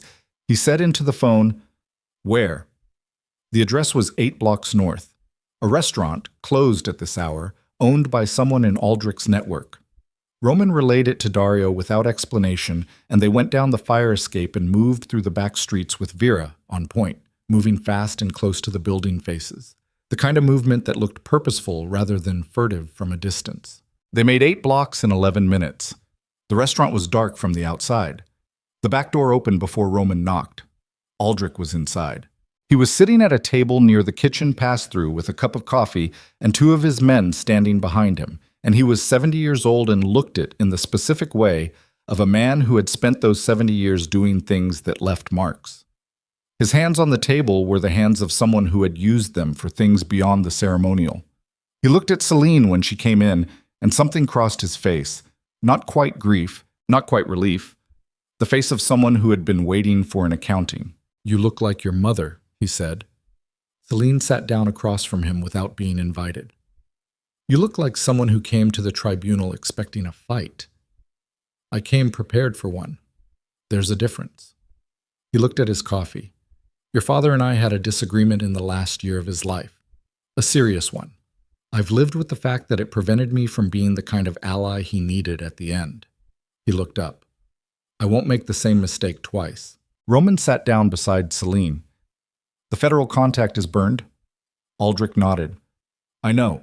The supervisor in that chain, a man named Carver, has been on Victor's payroll for 2 years. He pulled the operation this morning and buried the file. He paused. I became aware of this approximately 3 hours ago through my own channels. You knew before we went into the tribunal, Roman said. I suspected. I wasn't certain. He held Roman's gaze.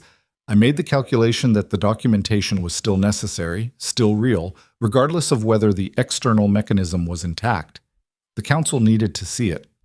The council scattered the moment Victor called in his people. 3 of them scattered, Aldrich said. The other 4 are currently in a secure location 2 miles from here, including Graves. He paused. Graves was on his phone for 6 minutes after the shooting started. He's furious. Something crossed Aldrich's face that was almost dry amusement. Victor made the mistake of having Graves's nephew on his payroll without Graves's knowledge. The nephew's name was in the 4th document. Roman looked at Selene. She had known. He could see it in the micro-expression that crossed her face and resolved immediately back to stillness. She had known, had put the nephew's name in the 4th document deliberately, had calibrated the content of the presentation for this specific reaction in this specific man. He felt something that was not quite anger and not quite admiration and lived in the space between them. The federal mechanism is gone, Selene said to Aldrich. Her voice was level. What do you have? I have a prosecutor, Aldrich said. State level, not federal. Someone Victor has never managed to reach because Victor focuses upward, and this particular prosecutor has spent his career operating below the threshold of Victor's interest. He reached into his jacket and produced a small drive, placed it on the table. The documentation on this drive, combined with yours, is sufficient for a state indictment that could not be quashed. Even with Victor's resources, a state case with 2 independent evidence chains and 4 council witnesses is 4 council witnesses, Roman said. They're angry, Aldrich said simply. Angry men make poor decisions. In this case, their poor decision aligns with ours. Roman looked at the drive on the table. He thought about the shape of what they had. The documentation, the witnesses, the prosecutor, the burned federal chain that no longer mattered because they had something that worked without it. He thought about Victor's 12 men in the street and Hale standing by the vehicle with a phone and the way the morning had moved from a plan to a wreckage to something new that he didn't have a name for yet. He thought about Selene, who had been building for 4 years, who had just watched the structural centerpiece of her plan collapse and had not stopped moving. He picked up the drive. We need Victor tonight, he said, before he knows the state mechanism exists, before he can reach Carver again and start burning other chains. Aldrich said, I know where he'll be in 4 hours. Selene said, where? He has a property on the eastern edge of the city, a private facility he uses when he needs to be off the visible grid. He'll go there tonight to manage the fallout from the tribunal and coordinate the search for you. Aldrich looked between them. It's well secured. He'll have the full complement of his personal detail, the 6 from the tribunal plus whatever he's pulled from the street teams. How many total? Roman said. 18, 20, possibly. Vera, from behind Roman's left shoulder, said quietly, We're 6. We're 6 plus whatever Aldrich brings, Roman said. Aldrich said, I can give you 8 men. 14 against 20. 14 with the documentation and the drive and the prosecutor's contact ready to receive the evidence package the moment Victor is in custody. Selene's voice. Still level. Still flat. The voice she used for operational logistics at 9 in the morning. We don't need to win a firefight. We need 30 seconds in the same room with Victor and a working phone connection to the prosecutor's office. Roman looked at her. 30 seconds. I've been building toward this for 4 years. I can make 30 seconds count. He held her gaze for a moment. Outside, the city was doing what the city always did. Moving, grinding, carrying its 100,000 private catastrophes through the afternoon without acknowledgement. He thought about the man he'd been 72 hours ago, the one who'd organized a dress as a joke. He thought about the series of choices that had brought him to a dark restaurant in the Harrow district, holding a hard drive and agreeing to walk into a secured facility with 14 people against 20. He thought about "we do this together," said in a warehouse at midnight, and how those words had a different weight every time he came back to them. Okay, he said. 4 hours. Where do we stage? They moved to a secondary location, a private parking facility owned by one of Aldrich's holding companies. 2 levels underground, enough space for vehicles and people, and a working table where Selene spread the physical maps and Cho set up communications, and Aldrich's 8 men arrived in pairs over 40 minutes and took positions with the specific economy of movement of people who had done operational staging before. Roman worked the room. He talked to Aldrich's men, not performing confidence, not running the specific charisma of command that he was capable of when he needed it, but just talking, direct and honest, making sure each person understood the objective and the mechanism and what the non-negotiable elements were. He watched them receive it. He watched them decide. He found Vera at the edge of the space, cleaning the cut above her ear with a kit from the utility vehicle. "How are you?" he said. She looked at him sideways. "I've been better." "I know." "Hail," she said, flat, just the word. "I know." She was quiet for a moment. 9 years, she said. Not judgment, just the weight of it. "Yeah." She went back to the cut. Roman stood with her for a moment in the particular silence of two people who had known the same betrayal but experienced it differently, and then he moved. Selene was at the map table. She had the facility layout that Aldrich's contact had provided. Hand-drawn, detailed, the kind of intelligence that came from someone who had been inside the building.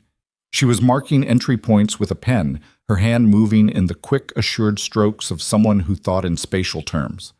Roman stood beside her and looked at the layout. "North entry is the main access," she said. "Victor's detail will have it covered heaviest. East wall has a service entrance, lower traffic, but Victor will know it's a vulnerability, and he'll have coverage there too." She pointed. "The building has a central corridor on the ground floor that feeds into a main conference room. Victor will be in that room.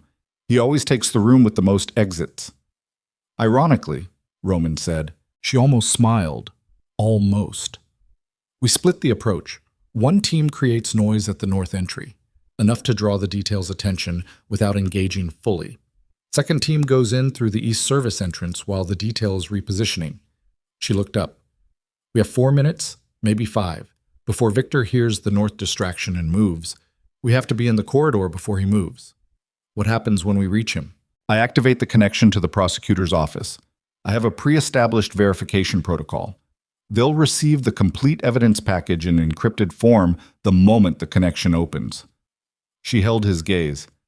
Victor knows what the documentation means. The moment he understands the state mechanism is live and the evidence is already transmitted, the calculation changes. He's been operating on the assumption that his money and his reach make him untouchable. Take away that assumption. He might do anything. Yes, he might. She didn't look away. "That's the part I can't control." Roman looked at the map. He looked at the 4 minutes between the north distraction and the corridor.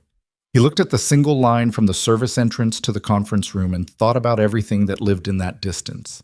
Victor's 20 men, the hallways, the variables that no map could account for, the specific way that operational plans degraded on contact with reality. He thought about Hale. "Hale will be there," he said. Selene paused. "Probably. Victor will use him as close support. He trusts him. He doesn't know the disinformation yet, doesn't know the channel is burned.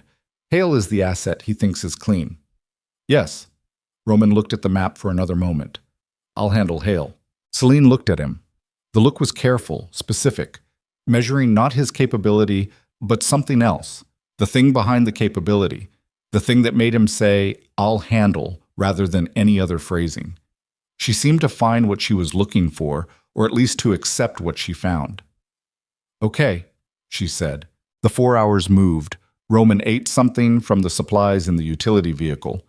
He couldn't have said what, and drank coffee and walked the space and talked through the breach sequence with Brecht, who had extracted from his position in the Harrow district and arrived at the staging location with 2 of his own people, and a look on his face that said he'd been through something and was not interested in discussing it. At 6:50, they received confirmation from Aldrich's inside contact. Victor was at the facility. The full detail was in position. The building was active. Roman stood in the center of the staging space and looked at the 14 people arranged around him. His people, Aldrich's people, and Selene, who was neither and both, and felt the specific quality of a moment before something irrevocable. He'd felt it before, many times. It never felt the same twice. This one had a weight that the others hadn't had, a weight he attributed to what was at stake beyond the tactical. Not just surviving the night, but ending something that had been running for 5 years. Something that had cost Selene 4 years of her life and 47 people their lives entirely. He didn't make a speech. He wasn't a speech person, and neither were they. "Let's go," he said. They went. The eastern edge of the city was industrial and sparse at this hour. The kind of neighborhood that emptied after dark, long streets under intermittent lighting, with the particular silence of a place that had never been designed for people to be in at night. Victor's facility was a converted logistics building, 3 stories, set back from the street behind a vehicle barrier and a fence that was functional rather than decorative. Lights in the upper windows. 2 visible security positions at the north entry. They parked 4 blocks out and moved on foot. Aldrich's 8 split from Roman's 6 at the 2-block mark. No words. They knew the plan. The North Distraction team took the left fork and moved toward the building's front face in the dark, and Roman kept his 6 moving east along the fence line toward the service entrance. Cho was on the lock.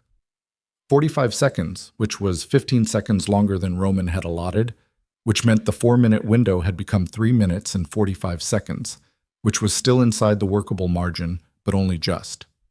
The service door opened. They went in. The interior was lit in the specific way of a building on operational footing. Enough light to move by, not enough to feel comfortable. The kind of illumination that was functional rather than habitable. The corridor ran straight from the service entrance toward the building's center, concrete floor, unmarked doors on either side. Roman moved first, Selene second, Vera and Dario flanking, Brecht and Cho at the rear. 40 feet of corridor. Then the explosion at the north entry went off. Not a real explosive, a flashbang and a vehicle alarm and the sound of Aldrich's men making calculated noise. And through the walls of the building, Roman felt the response, the vibration of movement, boots on floor, the detail repositioning toward the sound. They ran. 20 feet. 10 feet. The corridor ended in a T-junction, and Roman took the right fork because the map said right. And the map had come from someone who'd been inside, and Roman had decided to trust the map, and the decisions were made, they were committed, there was no recalibration available. The conference room door was at the end of the right corridor. It was open, and Marcus Hale was standing in the doorway. He saw Roman at the same moment Roman saw him, and what crossed his face was not the surprise of a man caught, not the fear of a man facing consequences, but something more complicated. The face of a man who had been carrying something heavy for a long time and had just put it down, and was not sure what the putting down meant. "Roman," Hale said. His weapon was at his side. Not raised. His hand was on it, but his hand was not moving, and his eyes were doing something that was not the eyes of a man about to use the weapon. Roman stopped 6 feet away. Behind him, Selene and Vera and the others, all of them reading the tableau, all of them waiting. Roman looked at the face he'd been looking at for 9 years and saw it differently than he'd ever seen it. Not the face of a trusted captain, not the face of a traitor, but the face of a person who had made a specific choice at a specific moment, and had then been living inside that choice for 14 months, and who was now in this corridor, confronted with the full weight of it. "Put it down," Roman said. Hale's hand was still on the weapon. "Marcus." Roman's voice was quiet. "Put it down." And from inside the conference room behind Hale, Victor Draven's voice. "Hale. What's happening out there?" Hale's eyes didn't move from Roman's face. Roman watched him decide. And then from the far end of the corridor behind them all, a sound. A door opening, a rush of cold air from outside, and 3 of Victor's detail coming in from a secondary position that wasn't on the map, weapons up, and Vera was already turning and Brecht was moving, and the corridor erupted into the specific controlled chaos of a close-quarters firefight, everyone moving, everyone choosing, and Roman kept his eyes on Hale because Hale was the variable. Hale was the thing the map hadn't accounted for. And in the noise and the motion of the next 4 seconds, the only thing that mattered was which way. Hale put the weapon down. Not slowly. Not with the theatrical weight of a man making a cinematic decision. He put it down the way you put down something you've been holding too long and your hand has stopped knowing it's there. A release more than a choice, the body finally catching up to something the mind had already decided in some room he'd never let Roman see. The weapon hit the concrete floor and skidded 6 inches and stopped. Roman was already moving past him. He hit the conference room door with his shoulder, and it swung hard, and he came through it into a room that was larger than he'd expected, 40 feet across, high ceiling, the kind of space that had been a loading floor once and had been converted with money, but not imagination. Victor Draven was standing at the far end beside a table covered in phones and monitors, and the two men who'd been flanking him were turning toward the door. And Roman had his weapon up, and the math of the room was simple and terrible, and he did what the math required. 2 shots, both men down. Not dead. He'd placed them for incapacitation, the thigh, the shoulder, the specific geometry of stopping without killing that took years to develop and that he'd never thought about as mercy until this moment. Victor didn't run. Roman registered that immediately. The absence of flight, the fact that Victor stood his ground behind the table with his hands visible and his face doing the thing it had done in the tribunal, the pleasantness stripped away and underneath it, the cold machinery of a man calculating odds. "Roman Veyne," Victor said. "Alone." "Not alone," Selene said from the doorway. She came in behind Roman, phone in hand, the connection to the prosecutor's office already open. Roman could hear the ambient sound of it, someone on the other end breathing, waiting. Behind her, Brecht came through and positioned himself at the room's secondary door. From the corridor came the sounds of the firefight resolving, the specific acoustic shift when sustained exchange of fire becomes isolated shots, becomes silence. Victor looked at Selene for a long moment. Then he looked at the phone. He understood what the phone meant. Roman watched him understand it. The recalibration crossing his face in real time, fast and complete. The reassessment of what this room contained and what his options were within it. The federal operation was shut down, Victor said. Carver's mechanism covered federal jurisdiction, Selene said, not state. She was walking toward the table, steady, the phone held with the screen toward Victor so he could see the active connection. The evidence package was transmitted 40 minutes ago, both documentation chains. The prosecutor's office has everything. She stopped 10 feet from him. You can reach your attorneys. You can reach your contacts in the city administration. You can try every number you have. She held his gaze. None of them can reach a state prosecutor who has already filed with the court. Victor was quiet. He looked at the phone. He looked at Selene. Then he looked at Roman. You understand what she's built here, Victor said. There was something in his voice that was not quite admiration and not quite contempt. It occupied the space between. She walked into your organization and used your infrastructure and your protection for 3 years, and you never knew. I know now, Roman said. That doesn't concern you? We had a conversation about it. Victor looked between them. Something shifted in his face. Something that was reading the space between Roman and Selene. The specific quality of the way they stood in relation to each other. And whatever he found in that reading didn't change his situation, but seemed to change something in how he understood it. How unexpectedly human, he said. Kneel down, Roman said. Victor looked at him. On the floor, hands where I can see them. Roman, I'm not going to ask twice. Victor Draven, who had run criminal operations across 2 continents for 30 years, who had sat at the center of a network that had destroyed families and organizations and individual lives with the specific impersonality of a man who had never let himself feel the weight of any individual loss, looked at the floor. Then he looked at Roman, then he looked at Selene. He knelt.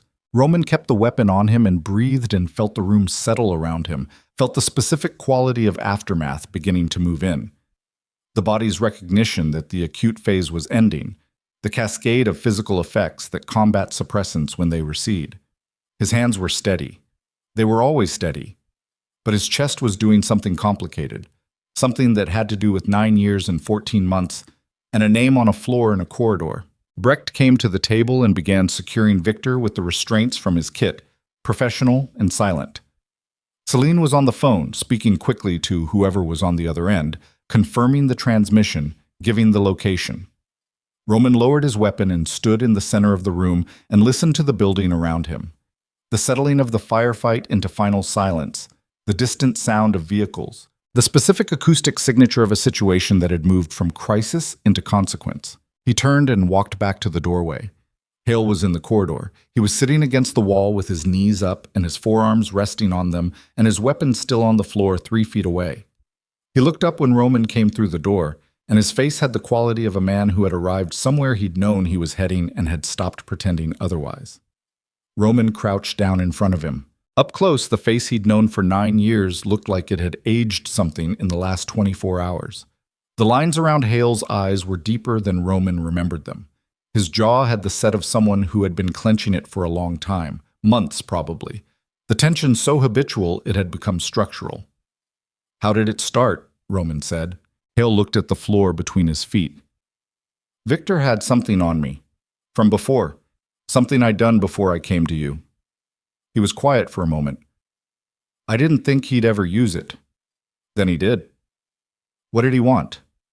"Small things at first, schedule information, route timing, things that felt manageable." He exhaled. "Then the things got bigger, and I was already in, and there was no out." "You could have come to me." Hale looked up. His eyes were the eyes of a man who had carried the weight of knowing exactly what he should have done and not doing it for 14 months. "I know," he said. Roman looked at him for a long moment. He thought about 9 years of table dinners and trusted briefings and the specific way Hale had always shown up, solid, present, reliable. The kind of man Roman had built a definition of loyalty around. He thought about the fact that that man had been real, even while the other thing was also real, that both could coexist in the same person, that the version of Hale he'd trusted hadn't been an invention. It didn't change what Hale had done. It changed how Roman understood it. "You put the weapon down," Roman said. Hale said nothing. "In the doorway. You could have used it." "I know." "Why didn't you?" Hale looked at the wall across the corridor. His jaw worked once. "Because I've been watching you for 9 years, he said. "And you've never—" He stopped. "You've never done anything you didn't believe was right, even when it cost you, even when the easy call was right there." He looked at Roman. "I couldn't look at you and do it. That's all." Roman stood up. He didn't say anything for a moment. He looked at Hale on the floor and felt the loss of it. Not the operational loss, not the strategic damage of 14 months of compromised intelligence, but the simple human loss of a relationship that had been real and had been hollowed out by a choice made in a moment of fear and had kept functioning like a building whose foundation had been damaged, right up until it couldn't. "I'll make sure the prosecutor knows you cooperated," Roman said. "At the end." Hale nodded. He looked back at the floor. Roman left him there. The building was quiet now. Aldrich's men and Roman's own had secured the structure. The 12 from Victor's detail who'd surrendered were being held in the north corridor. The wounded were being assessed. The dead were being noted with the specific practical attention that operational people gave to casualties. Vera had a bullet crease along her left forearm that she was dealing with from a kit, while simultaneously directing 2 of Aldrich's men on detainee positioning, doing both with the focused efficiency that had always made her Roman's best close-quarters choice. Dario was outside with the vehicles. Cho was transmitting from the conference room, the complete package going through on multiple secure channels. The prosecutor's office, a secondary recipient Roman hadn't been briefed on. A third one he suspected was Aldrich's own legal infrastructure. Roman walked the building. He did it slowly, the way he'd always walked Aftermath. Not looking for threats, those were handled, but looking at the shape of what had happened, the physical evidence of the decisions made in the last 30 minutes. Scuff marks on the corridor floor. A door that had been forced and hung wrong on its hinges. The 2 men he'd shot in the conference room, both conscious, both receiving attention from Brecht's kit. He looked at each thing and let it register. He found Selene at the east end of the building, in a small room that had been someone's private office. A desk, a dead computer, a window that looked out onto the facility's east yard. She was standing at the window with her phone in her hand. The call ended, looking out at nothing in particular. He stood in the doorway. She didn't turn around. "It went through clean," she said. "Both chains confirmed receipt. The prosecutor's office is filing within the hour." "Carver?" The secondary recipient was a federal oversight body that sits above Carver's department. Aldrich put that together. She paused. "Carver is going to have a conversation with people he didn't know were watching." Roman leaned against the doorframe. "You knew about the oversight body." "I found out about it 3 weeks ago. I didn't add it to the plan until I knew the primary federal chain was at risk." She was still looking out the window. I've learned to build redundancies. 4 years of building redundancies. Yes. He was quiet for a moment. Outside, someone was moving a vehicle in the yard, headlights sweeping across the east wall. Somewhere in the building, Victor Draven was sitting on a conference room floor with his hands restrained, waiting for the people who were coming for him.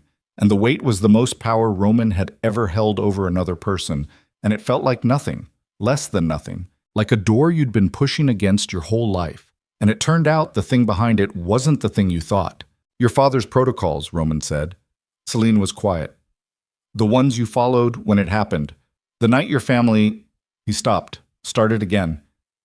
He built them for exactly that situation. He'd anticipated it. Yes.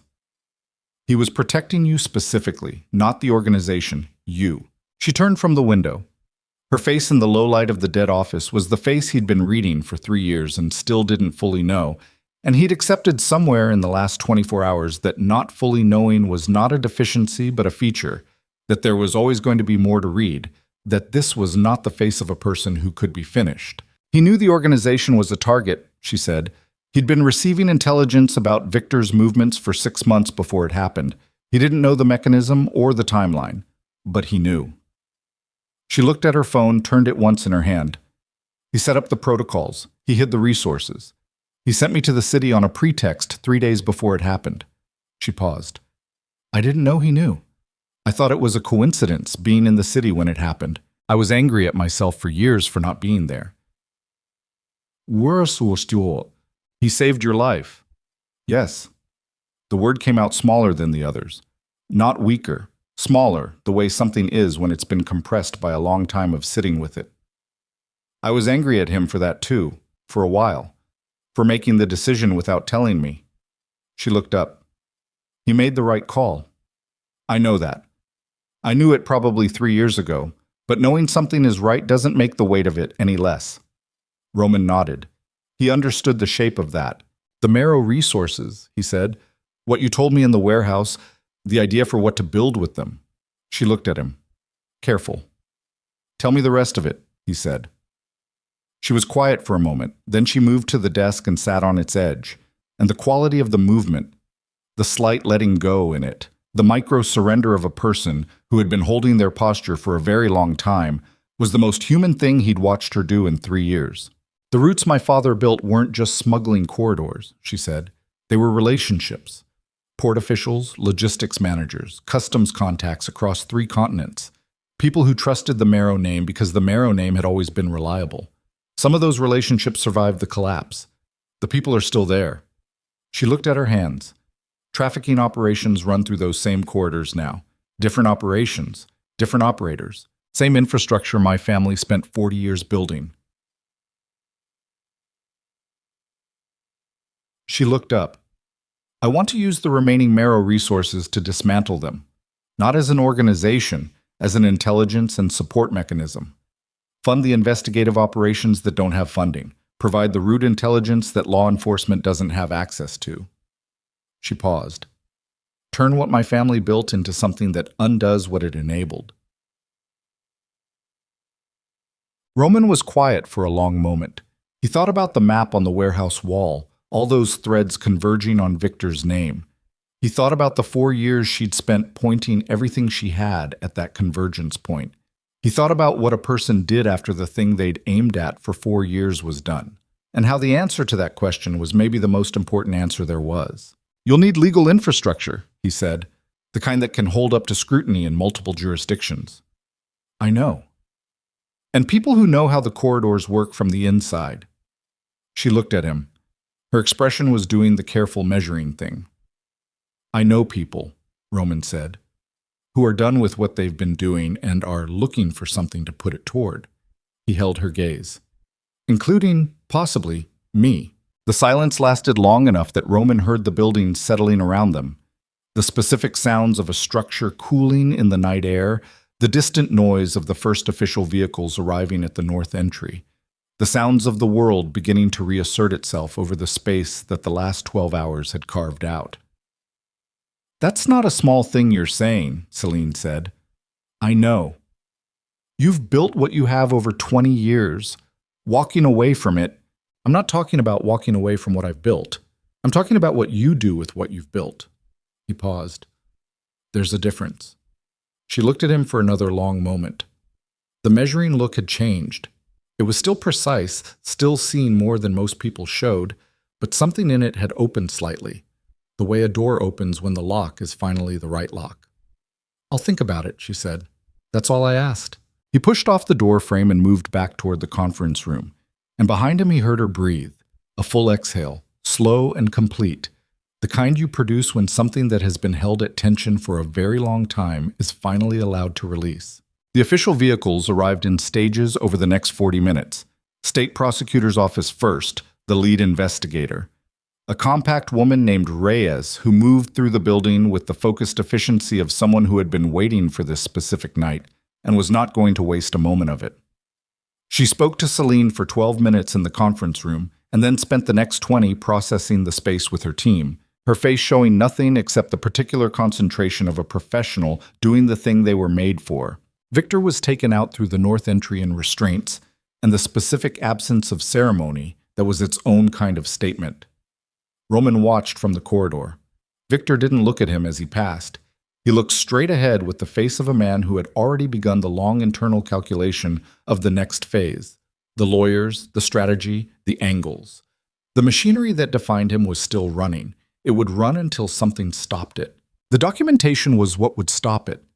2 independent evidence chains, 4 counsel witnesses, a prosecutor who had never been reached, and a federal oversight process that Carver hadn't known was active. Victor's machinery would run for a while. Eventually, it would stop. Hell was taken out 30 minutes later by a different team. He walked under his own power. At the door, he stopped and turned and looked back down the corridor to where Roman was standing. And the look between them lasted 2 seconds and contained everything that 9 years and 14 months of different kinds of loyalty had deposited. The whole heavy compound of it. The genuine and the betrayed, the real and the hollowed out. Roman gave him a single nod. Hale turned and walked out. Roman stood in the corridor for a moment after the door closed. He breathed. The building was almost empty now. Reyes's team working the conference room, Brecht supervising the detainees, Vera sitting against the wall with her bandaged arm and a cup of coffee she'd produced from somewhere. The adrenaline had finished its recession, and what remained was the specific exhausted clarity of a person who had been running on acute stress chemistry for 18 hours and had now arrived, abruptly, at the other side. He found Cho in the east corridor packing his equipment case with the methodical care of a man who respected his tools. Everything transmitted clean, Roman said. 3 times over. Cho closed the case. Including the backup chain to Aldrich's legal contact. That one went through 40 minutes ago. He looked up. It's done, boss. Roman nodded. For what it's worth, Cho said, the thing she built... He paused, searching for words in the way of someone not accustomed to editorializing. In 4 years alone, inside a hostile organization, building an evidence chain that would hold under legal scrutiny across multiple jurisdictions. He shook his head once. I've worked with a lot of analysts. I've never seen anything like it. No, Roman said. Neither have I. He went outside. The east yard was cold, and the sky above the city was the particular pre-dawn gray that wasn't quite dark and wasn't quite light. The hour when Blackwater City ran on skeleton crew, the nighttime people finished, the daytime people not yet started, and in between a silence that lasted maybe 40 minutes and belonged to no one. Roman stood in the yard and looked up at it and breathed the cold air and felt the city around him the way he'd always felt it. Its weight, its grid, its 100,000 accumulated histories pressing up through the streets, except differently than he'd ever felt it before. Not like something he owned, like something he was part of. Selene came out of the building 10 minutes later. She'd found a jacket somewhere, one of Brecht's by the fit of it, and she was still in last night's clothes with no shoes, and the black silk was a wreck, streaked with dust and concrete residue, and something dark at the hem that Roman didn't look at too closely. Her hair had come down and she hadn't fixed it.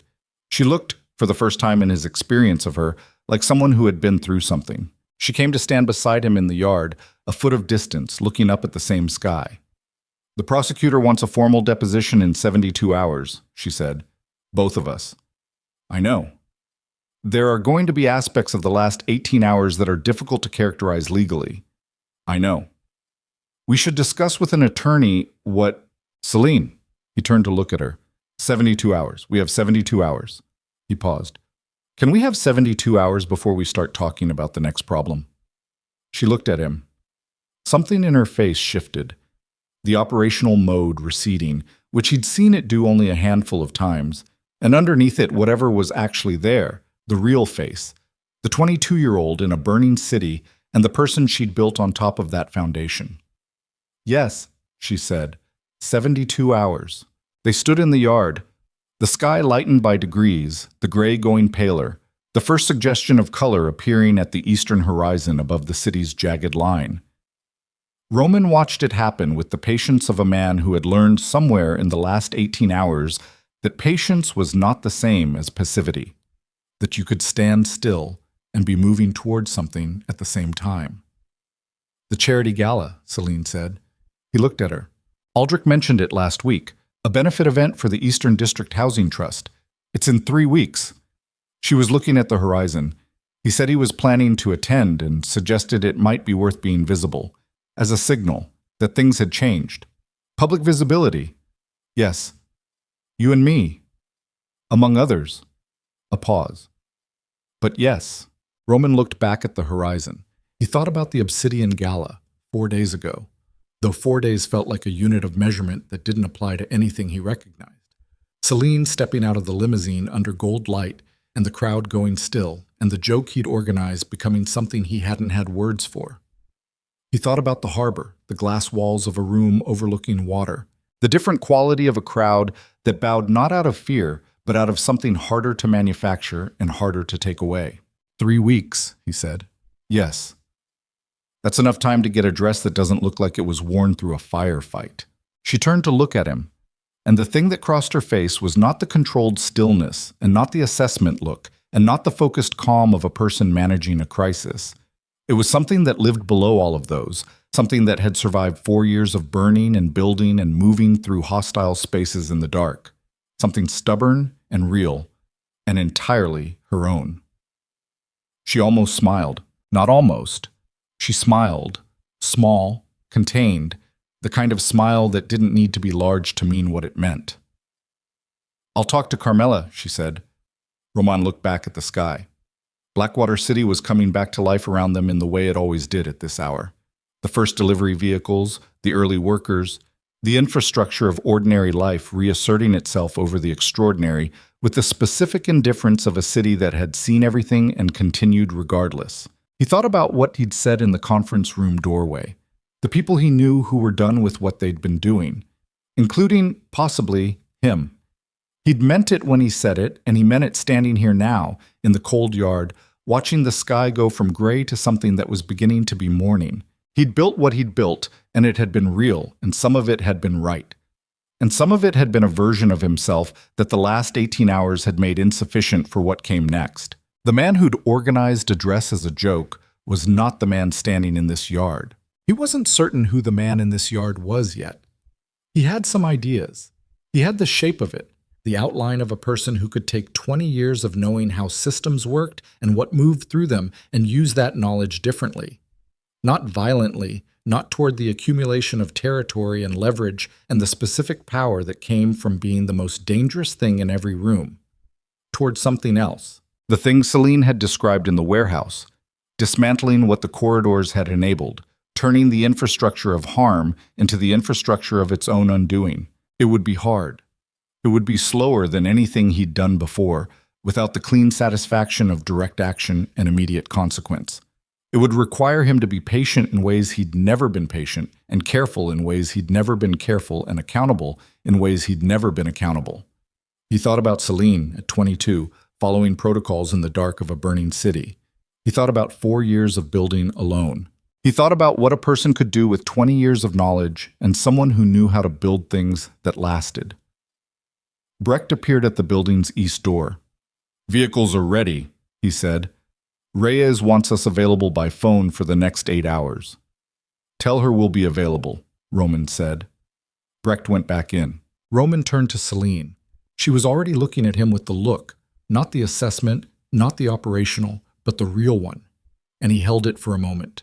The two of them standing in the pre-dawn yard of a building that had been the last chapter of something and was maybe the first page of something else. "Ready?" he said. She adjusted Breck's jacket on her shoulders. She looked at the city over the fence line, the skyline coming into definition against the lightning sky. The place that had taken everything from her and that she had spent 4 years taking back. One document at a time, one relationship at a time, one careful invisible move at a time. "I've been ready," she said. They walked back toward the vehicles. The city received them the way it received everything, without ceremony, without judgment, with the vast impersonal continuity of a place that existed before either of them and would exist after, that kept moving regardless of what any individual life resolved into within it. But this particular morning, in this particular hour between night and day, the city felt different to Roman Veyne than it had ever felt before. Not conquered, not owned, just the place where the next thing would happen. And for the first time in 20 years, he didn't know exactly what that thing was. He found, walking through the cold gray morning beside a woman who had spent 4 years being invisible and would never be invisible again, that he didn't mind. The not knowing was the most alive he'd felt in a long time. He walked toward it,